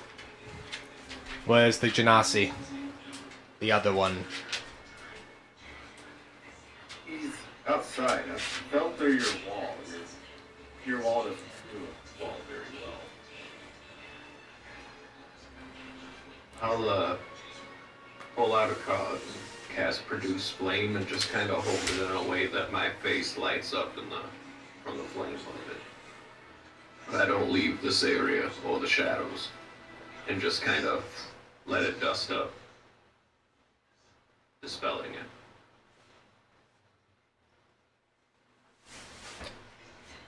Wilfor, my student. Call your friends forward. Your test. To redeem yourself. We'll need the aid of your friends. Show me the power that has been bestowed upon you. Defend yourself. And as she says this, you will hear the cracking of stone behind the eye. And I'm gonna have all three of you guys roll me initiative. As this gargoyle right over here is coming to life. Oh shit, a gargoyle, alright. That's gonna be a 5. 30-20. I got some mage shit that gives me a bonus.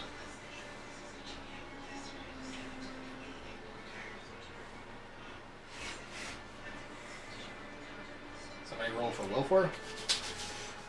I can do it. I thought Chris was chosen. Yeah. Yeah, Yes, I am in charge of the rolls. There you go. Yeah, he did nominate you. Hopefully they continue like they did for Hezilleon. That's true. That Well, worked if you're pretty gonna well. roll bad for him. That's fair. I don't know about that. I don't see a modifier right now, but I rolled an 18. I gotta open up the page real quick. Probably pretty good. He has a +2, so that's a 20. Who's the higher dex between Flint and Wilfor? Probably Wilfer. Mine's a +2. His is a +2 as well. What the fuck? Rollies. Rollies. 17. Wait, no mod.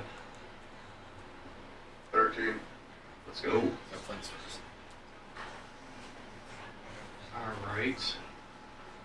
So... I don't know how far away I am. We're at the corner in the first place. Yeah. Magic missile don't give a fuck.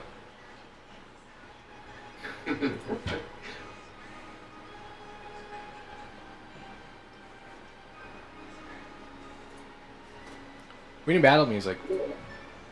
Yeah, I'm down for that. Let me switch it over.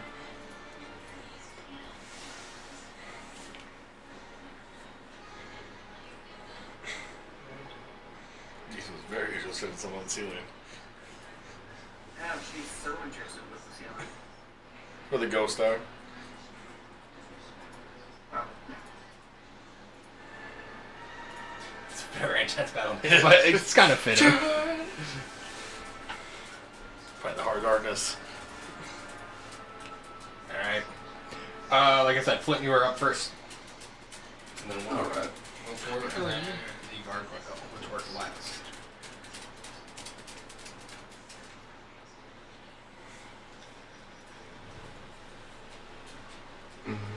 So he's straight this way, but through like some barrels and some bullshit.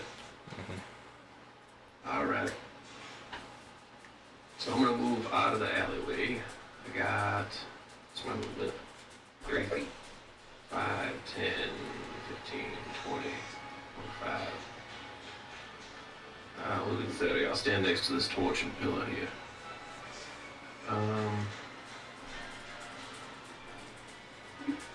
Would you call that a straight line? If not, I could probably move to the other side of the pillar. No, I mean, that's a straight line, and they're going around the pole. Yeah. Alright. So in my inventory, I have a little bag of sand. Weighs about a pound. And I'm going to catapult that shit into the gargoyle. Okay. And, oh wait, I gotta make sure, sorry, that's 60 feet. Shit. That might be You're 7 right out of range. Yeah, 75. My bad, I was right here, so I can do... I can actually kind of get in this area, if that'd be okay.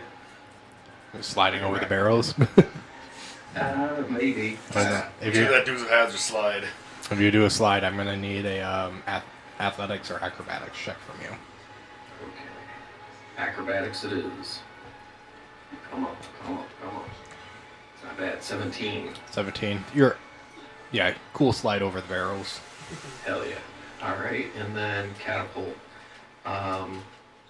Which is, yeah, within like 60 feet, so I got plenty of room for that. Catapult is, Thanks, everything. Yeah. Should be. object flies in a straight line 90 feet. Oh, 90 feet. Why does it say 60? You have to move. Oh, whatever. It says 90 feet in the description, but 60 feet in the range area, so I don't know. Well, Whatever. you can go past your target if you miss, so I Yeah. wonder if it's like that's the extended range if you miss the first Yeah. target. Gotcha. Okay. I'm trying to figure out, because I haven't used this yet. Oh, it's a dex save of 13. Or it says, yeah, that's what it says, dex 13. I rolled an 18. Oh. Oh, balls. Alright, so I would say kind of just hits a pillar and Yeah. um, Pocket sand. The object and what it strikes each take 3d8 bludgeoning damage, though. So if you do want to hit a pillar, maybe I can knock it down. Well, you went past that. You can roll damage for the wall behind. I'd like that. So I at least don't feel so bad about wasting a spell. So, I mean, it is 3d8 bludgeoning damage, so just for the hell of it. I'll do it in roll 20 for this one, just because I don't think I have 3d8s handy. 19 damage. Jeez. It's actually a lot from the wall. I had to hit the gargoyle. The wall behind, as this missiles out and hits and starts, the stone start cracking and starts falling. I will say some of the debris will hit the backside of the gargoyle. It doesn't knock him prone or anything like that, but he'll take a little bit from the overthrowing explosion of the stone, basically. Rockfall. Yep. Thanks, I'll take it. Yep. And that's my action. I don't think I have much in the way of bonus action. I do not, so that's gonna be my turn. Okay. Will for her.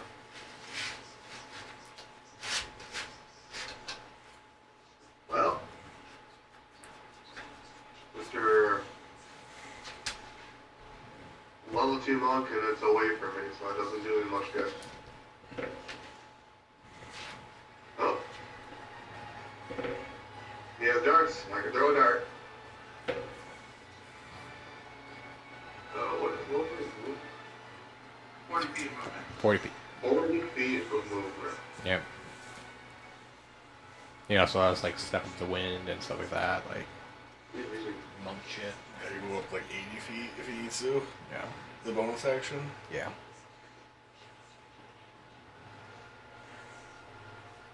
But he's like up on pillar right now, right? Technically, like, this entire thing was him, so, like, he's not on a pillar, like, he's just standing, Oh. like, Okay. yeah. The token himself, he's not 20 feet tall, that's why he's not that large of a gargoyle.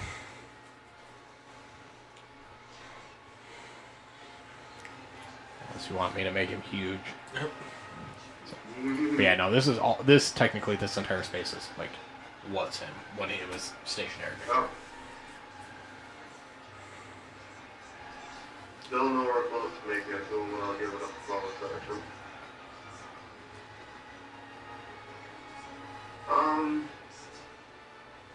Yeah, screw it. We're gonna spend a point for Step of the Wind and just move right up to it and be a monk. Okay. Yeah, monk. I'll put him there. Just in case Get you know. monked. You must be swift as a coursing river. Oh, Wilford. I just wanted to quote Mulan. yep. Be mysterious as the dark side of the moon and punch him in the face.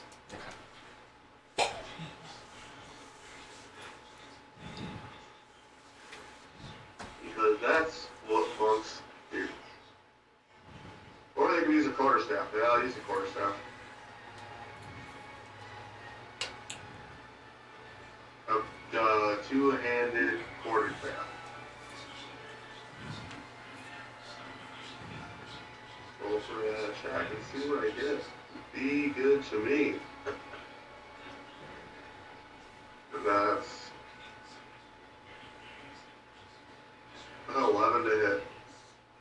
11's a miss. 11 is a miss. Wilbur sits there and cries monk tears.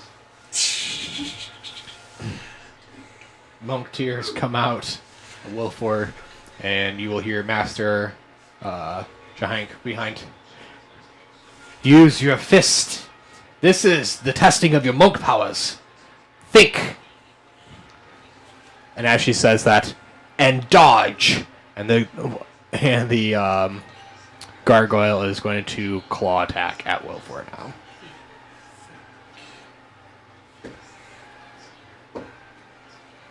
I can't roll this dice anymore. That's an 18 and a 23 to hit on his two attacks.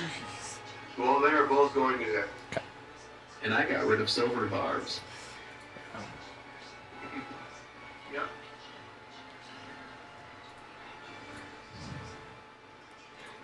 Well, 12 points of slashing damage. Wilford, this hurt bad. Very bad.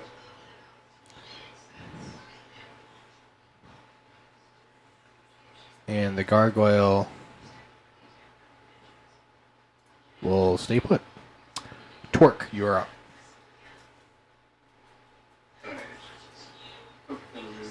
Uphill. Are you jumping over the boxes too? No, I'm walking.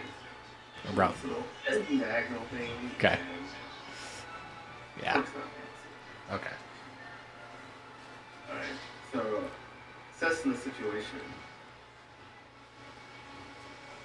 Sport. Let's see. This.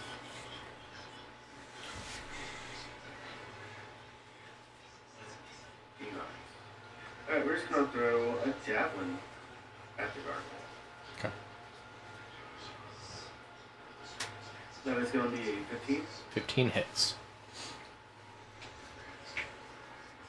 That is gonna be 7 damage.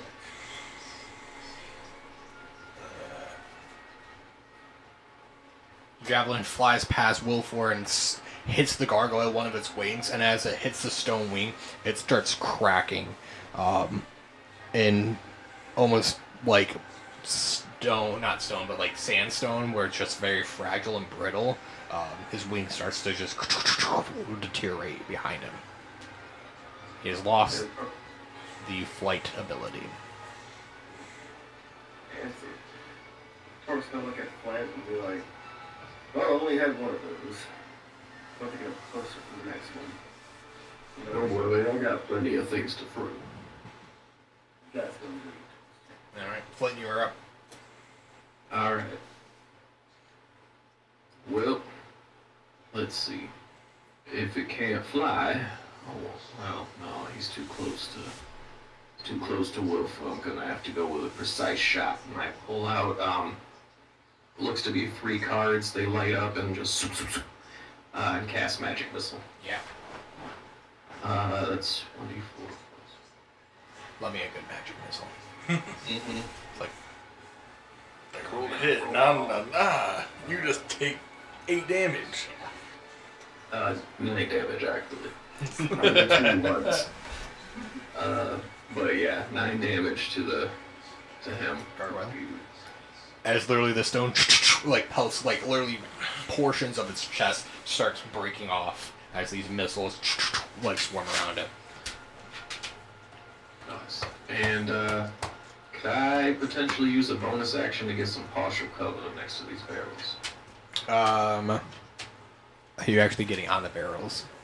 Because otherwise, Okay, I'll stand behind the pillar. okay. How's it? Yep, that would be considered partial coverage. There we go. Alright. All right. Don't want to try my luck too much. Then turn. Ending to your turn. Wilfor, you're up. Wilford throws up some blood. See him like punched over, slowly standing up, but can't be shown up at my own trial. Tosses down the staff just for dramatic effect. And gives us all and just tries to punch the gargoyle and opening it through the opening that just caved in on his chest. Yeah. And hopefully I roll better than I did last time. Get a nat 20, it's like a caliber. Roll 17. 17. Plus 2, so 19 to hit. Yep, that's gonna hit. Yay. This is a 1d4. Plus a D4, and I'm not telling you why. And I'm not telling you what, that's Seven fair. secrets. So 2d4. You have the temple of your order. You have aura bonus +4. So 7 plus 2. Okay. 9. 9.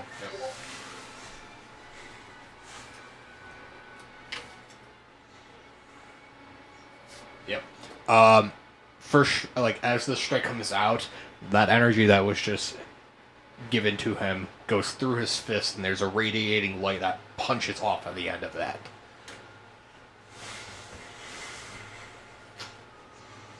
Goes through the side, of the gargoyle. Gargoyle is now bloodied. Looks a hand in confusion. Alright. Bonus action? Key point, flurry of blows. Yep. Yes, sir. Hit him again. Here we go again with the first strike. That's a miss. I rolled a 5. Yeah. Not We're gonna go for the second strike of flurry of blows, okay. which is an 11 this last time. So. Yep. As your first one punch through, you pull back, and the gargoyle grabs one of the Furies of blows, like the hands, and pushes it down, and as it does so, it throws the second punch, and just goes right by the gargoyle's face. And as he does that, are you staying put? Well, see, the thing is, I can't disengage, and I already used my bonus action. This is not good. I'm sorry. Well, I guess I'm either gonna stand here and get attacked, or I can run away and potentially get hit. I'll see attack.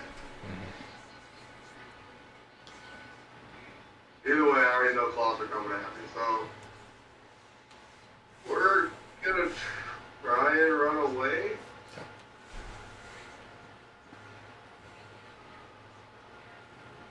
Heroically. Heroic. Like a backhand spring, if you will. It's a tactical retreat. Tactical. Yes. We're gonna run straight below the court. We're gonna attempt to. We might just hit the ground right here. Here comes the giant fist. No! Reaction attack coming at you from disengaging. It's only a 10 to hit. Okay, thank goodness. We get away. It can move. Let's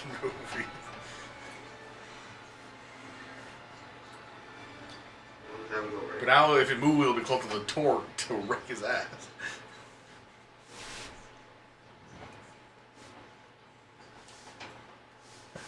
Wolfwar runs backwards. The gargoyle will fly towards Torque. By fly, I mean it's like one wing literally is like it's not full flight. Literally, it's dragon's feet on the ground as it like comes out. Its toes are slowly crumbling underneath it, and its claws are swinging out. And Torque, you are taking the 2 attacks this time. Alright. So. 2 claw attacks coming at you. It's 13 and a nat 20. Oh. That 20 is going to hit. 13 is going to miss. It's only 6 points of slashing damage on that nat 20 now. Roll 2s. 2s across the board. I'll take it. And now it's standing in front of you as it like slashes up at you, Torque. You are up. Of course, I'm going to smile a little bit, like, I seem to finally chose a better opponent. And I'm going to need a dex save from that thing. Has to be a 12. It's only an 8. Oh, he's going to fail, and this is going to be Torque's Thunder. His breath weapon. Okay. So, it's going to take 2 damage. Not much, but it is thunder. Yep. It's a little sad electricity. A little sad electricity. I just wanted to shock wave his thunder damage. Just Put it there. Mama! I want to see what I got for I was confused thunder with lightning damage though too. Yeah. That's always confusing. Yep. You're good. You good? Yeah. Thunder's like a shockwave, like sound based, like this actual getting struck by lightning. Yes. Well, I'm also gonna need a con save from the gargoyle as well. Has to be a 13. choking on out, dude. I Okay, can't I'm drink gonna more. announce his moves like a DM. Con saves a 16. You take 13 Alright, damage. well, he's taking 3 lightning damage on top of the thunder damage. Okay. Lightning in the thunder! And bonus action, we're gonna rage. Ooh. Okay. Riders of the Storm. Starts playing in the background. I want to say, this might kind of go well for being right there. Torque's rage is kind of like more like a electrical thing. Kind of takes your breath away the closer you are to it. And he is going to get mad. How mad? This gargoyle. Just mad. The anger he had for the master is about to be taken out of this gargoyle right now. We're hitting with that. Push that right there. But that's going to be Torque's turn. Alright. A little thunder, a little lightning. Got some rage in there too. I dig it. And the Torque's turn. Master Jahunk is just moving back. And the final steps have now begun. Use your energy and your friends to finish this job. Show me that you are worthy of this power granted. But don't worry. Don't worry. But worry. As two can play this game. And she says that a red aura, because he is just on the cusp of it, the gargoyle starts glowing almost the same color that was just given to Wilfor. Flint, you are up. Alright. So, do I have any kind of understanding about this glow? It gave off like a radiant kind of... You gave off a radiant kind of light. Okay. It was punched out of Wilfor's fist. That's all you've seen. But now the stonework of this gargoyle has this same orange and red aura flowing through, like it's stonework. I have a couple cards float out of my deck, and I'm like kind of deciding what to do basically, and then they shoot back in, and I do a produce flame, so I just ignite a card on fire and fling it out at the gargoyle. And that's an attack roll. Sorry. One action, 1d8 damage. I think it's in my actions, actually. Sorry. Yep, +4. Okay. 17. 17 hits. Nice. 1d8 fire damage. Nice. 7. 7. That's good. Still standing. This gargoyle is looking rough, even after the radiating, like this fire produce hits it. I will say a little bit more of it slowly starts to crumble. Its now right arm has basically deteriorated off, so its left wing is gone, its right arm is gone, but it's still standing. Nice. I'm gonna stay put with my partial cover behind the pillar. I just kind of leaned over, flung it, and then ducked back behind. Okay. Move forward. That'll be it for me. You're up. Alright, Wilfor is going to wipes away the little tears. My friends are my power.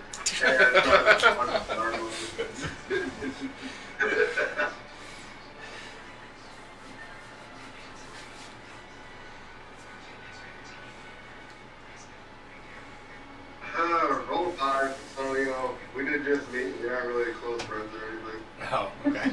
I will show you the power. My friends for the last 24 hours are my power. Yeah, maybe find different power source, Wilfer. Yeah. Bonus action arm strike. Bam! Pretty please. Blind me. 18. 18 for the flying knee. 18 hits. and bump D4 into it. And actually, I like D4. Yay. Roll 2 ones. Roll 4. 4. Flying knee comes cracking into this gargoyle. I will say it starts to break off, but it's still there. And as you're mid-jump in, it's going to strike back at you. Unless you're moving. Are you moving? Either way, it's trying to punch you. Either way, it's going to try punching you, so. Might as well try and move back. It's either attacking you or a torque here, so.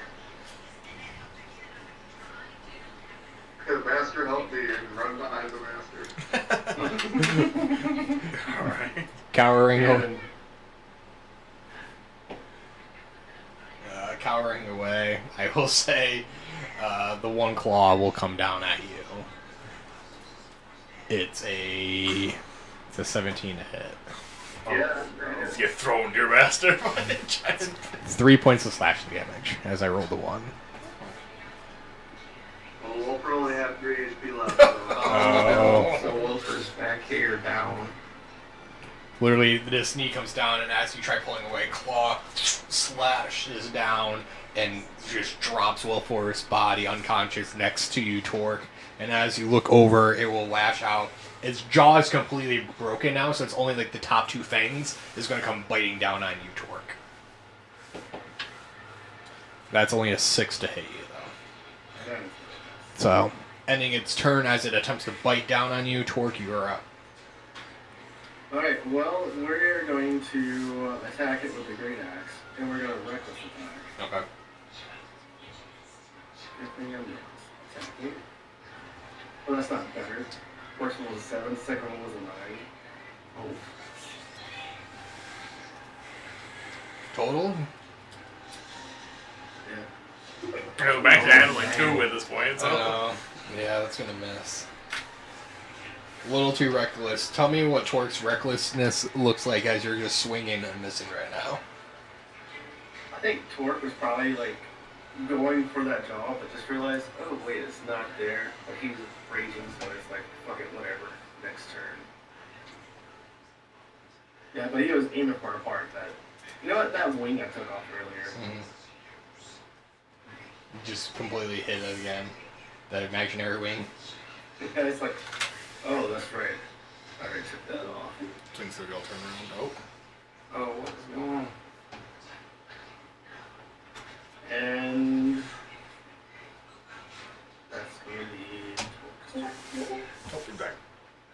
Apologies for that. Discord decided to just not show anything after the internet restart. Oh, nice. Ending Torque's turn. Wilfor on the ground. Death save. That's how it's turn. It's not his turn. Oh, You hear a sigh from Gwilyn Jahunk. I'm not putting you through this. This was a test for him. Crumble. And she literally just holds out her hand and like stops her magic, and the gargoyle claps in front of you. Help him up. It's the end of it. End of initiative.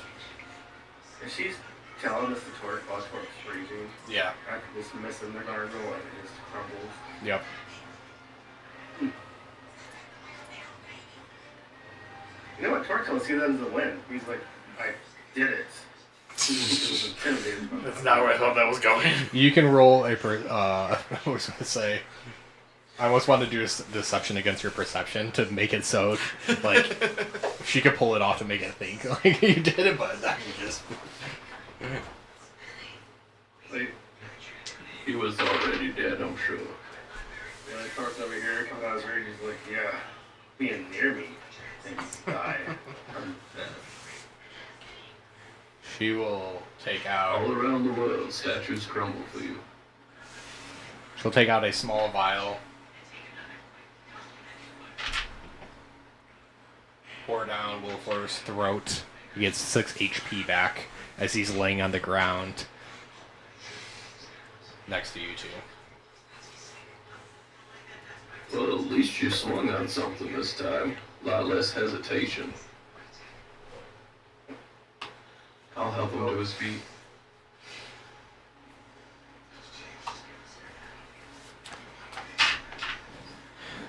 I don't know if you're cut out for this, Wilfor. You've failed my 2 tests so far. Maybe the robes aren't right for you. So, as she says that, Cork's kind of like, do we have another? Do we get a round 2 over here?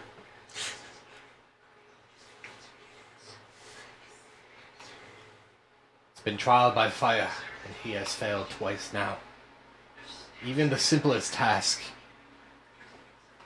I'm sorry, but my monastery is not the way that will be taught to you. She will touch his shoulder after healing him. You can see the energy that was just gifted to him pull back into her.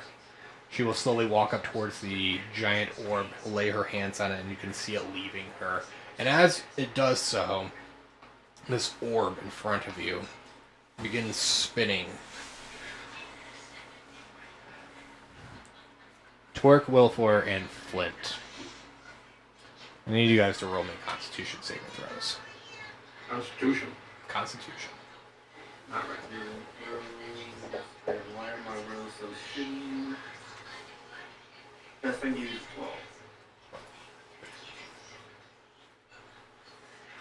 12. Dirty 20. Balls. Constitution, I got a 7. I'm going to use Arcane Deflection to give me a +4 to that throw, which will put me at 11. 11 and a 12. Sorry, that was an 11 for Flint, 12 for Wilfor? No, Wolfer got 20. 20, and then it was 12 for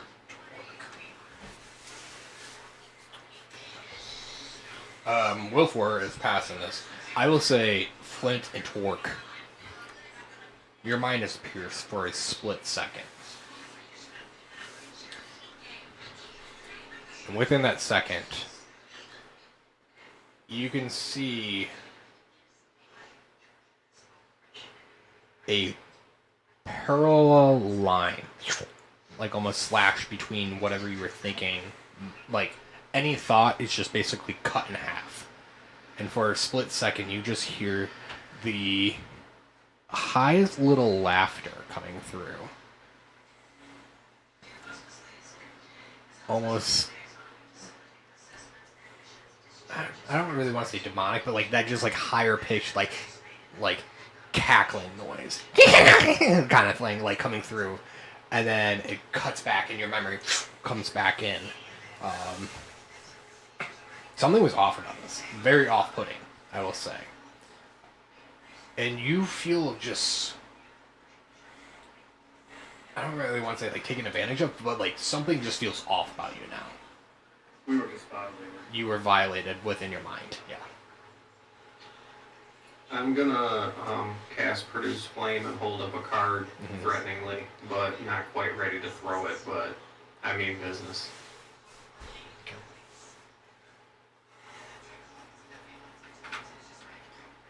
Believe me when I tell you that you may teach your own kind of fighting here in this here building, but you don't want to fight with us today. There'll be no more fighting today. There'll be no more fighting in my monastery. As you 3 shall leave now.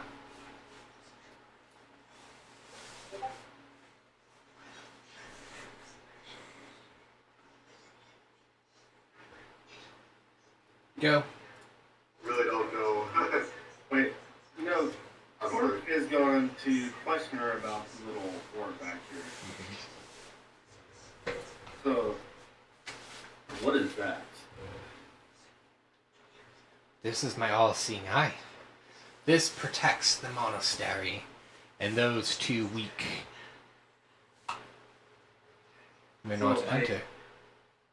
I understand that Wilford It's probably to you, but no, me.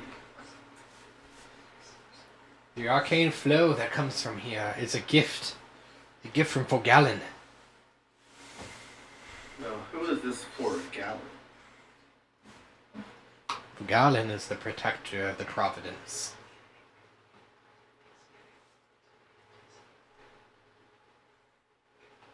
He sounds pretty strong. He is the Lionel.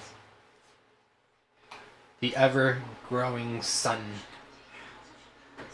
His radiating light keeps us protected. And through him, the robes of Ebonwatch gain our magic aura. He is one of many that guides us through this light, through the ever-burning world. Through him, we rise and we fall.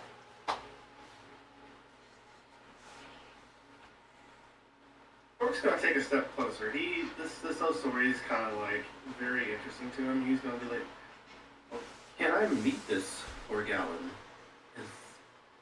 Can I use his power as well? If he calls to you.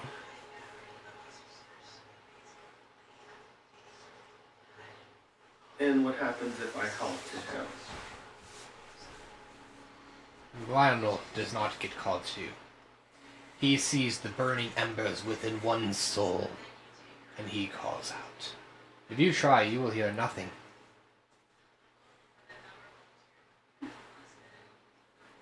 Can Torque try, like, out of character, Yeah, can Torque get close to the orb and, like, call out to Forgallon or whatever? sure.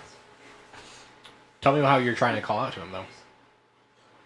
Well, Torque's not the smartest, but again, I feel like that the orb has something to do with it, so Torque's gonna be like, well, can I try calling? Can I touch the orb? I'm guessing that's how this works. I've told you, you're not welcome here anymore. Don't you dare touch! And as you're touching the orb, I need a D100, since you've already failed.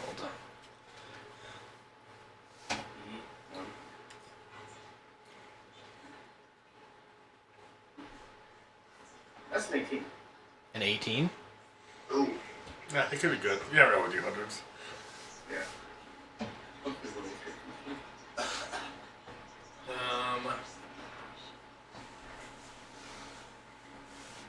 Torque. Where are you at on this map right now?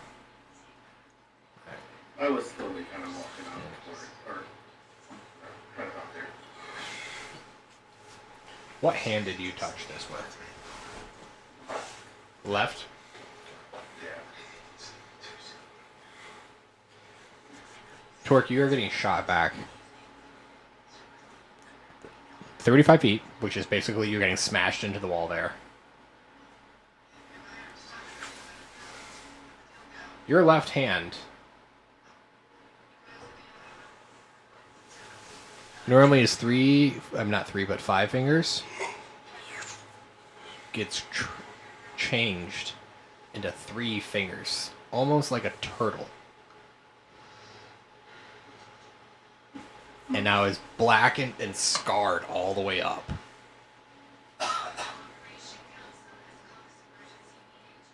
And there's warts and bumps on it of some other form of another creature.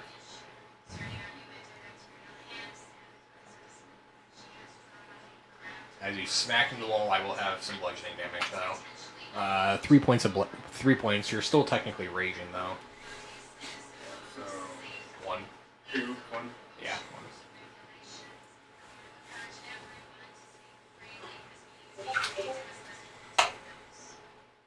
Torque's hand just got changed to 3 fingers. He got blasted into a wall because he attempted to reach out and touch the stone without being allowed.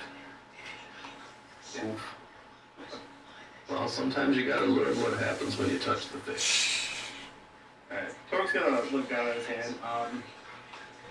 He probably wouldn't have any idea what to do with this, but he will be like, what? So, something happened with my hand, and it probably is magical. Using that telepathy.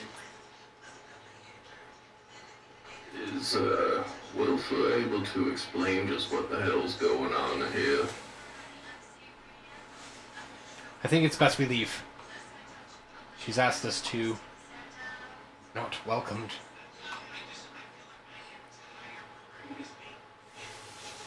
Well, you did kind of come in here and dishonor her and stink up the place a bit. Gonna have to teach you how to fight. I don't want to talk about it anymore. Torque, Flint, let's go. Alright. Torque's gonna reluctantly leave with his new 3-finger hands.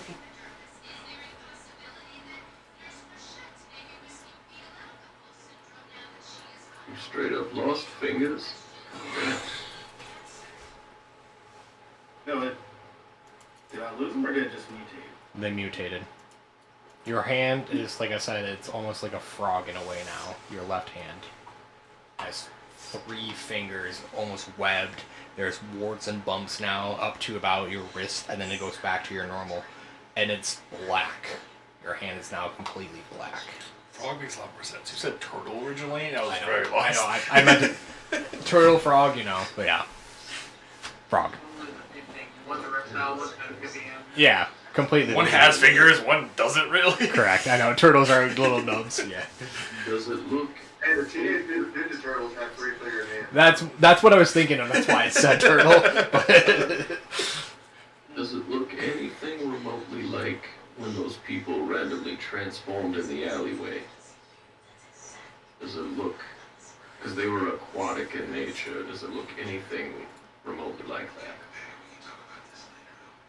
As you guys step outside, I will say you get out before this questioning happens. Standing outside in the sunlight, and you hold your hand up now, Torque, you can see that it's black with the 3 fingers, and where your original skin and this has came. This is... I mean, you can make an Arcana check for me, Flynn, since you're almost like a wizard. Not bad, 19. 19. This is a transmutation spell that's been placed here. It's not resembling anything that you dealt with those liquid ooze monsters, but this is definitely a transformation spell that's been placed on Torque. And since, I guess Aaron was here, Torque will say how he was trying to call it to for a gallon, and he touched the orb. Which in hindsight was probably a mistake. Seems that way. And I don't know that name. Is it a name for Gallon? For Gallon. It is a name.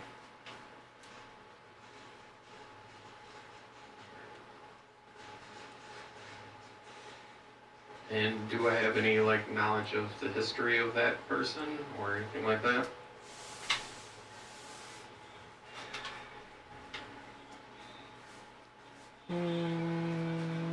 Roll me a history check.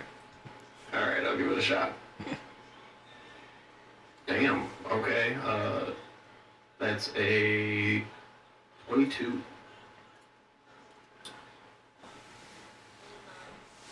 For Gallon is known as the Lionel, the Titan of Suns.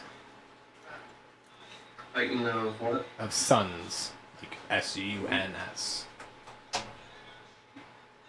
Interesting. You did miss out of her saying that's not the only person they follow out of the robes of Ebonwatch. I will note that. Because they do not follow just one deity. That was the one Torque was trying to, That was the Reach one out Torque to. reached out to. because that gave Wolford's power, and Torque was pulling it.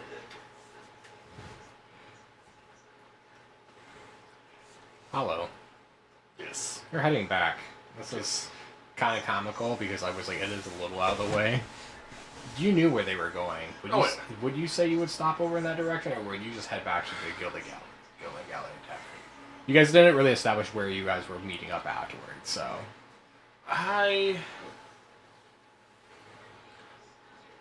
No, Hollow would not. I don't think so. I don't think Hollow would have any reason. Like, they'll deal with their job and be back in the tavern. Okay. Yeah. Yeah, he had a reason, like... Yes. I will say, Well, all parties at this point in time can communicate what they want to do and where they're heading, just to bring it all together at the end. Well, Wilford got his ass kicked, so he's probably gonna want to go rest back at the inn. Monk cheers. Monk tears indeed. Yeah, you definitely assume they're probably made the tavern. I'm just trying to defend my own decision. Yeah, no, I don't think any Hollow's on that. Managed to get through 2 fights this week without so much as getting any blood on my poncho. Not sure I'll always be that lucky, but I'm glad to have you at my side, Torque. Wilford, you're a bit more of a liability as of late. God, man. Just be in my face, man. It's really like, as Hollow like leaves Blackford Markets, like gets outside the gate, you're like the camera like looks at a building. Hollow like Black Outfit walks on the one side, and then just Hollow normal outfit walks out the other side, Okay. and then just head back to the tavern. I will say this though, Torque would be like playing with his newfound hand, not even trying to hide it. So if someone like notices it, like he's just like, oh, I wonder if I can still hold the bell up. Harder to drop it, perhaps? I noticed that you got some webbing there. I don't think it's the good kind. Just kind of a... Might make your lonely nights a little weird for a while. It's a left hand, it's fine. But yeah, I don't really have the gold to shop, and I know that I'll need a room and a meal. We were going to look for a library, so I don't know if we can fit that in to our walk on the way back. See if we can spot one on the way to the tavern. The Tomehaven Archives is technically along the way. That is the point right there. Funny thing at the time, but I couldn't see him walk past there. That's where it was made in center of town. I was gonna say that we could have that be like the point of where you notice them heading back. You will see Torque holding out his hand, like playing with it, Hollow, as you have like gathered your things, and like just the oddity of him holding it out. I will say you were walking, minding your own business, and you see them heading towards the Tomehaven Archives. So, with the four of you meeting up on the outside of this, we have at the DeGray farm leaving after fixing the window the two sons,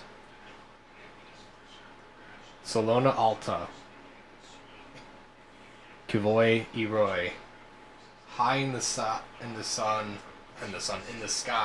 The two suns bear down the heat of the summer of the 19th of high sun.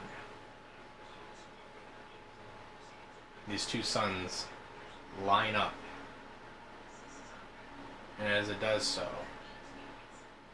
that's where we're ending today. We are at the hottest point of the day. Mid-afternoon is where we're picking up next time. Oh boy.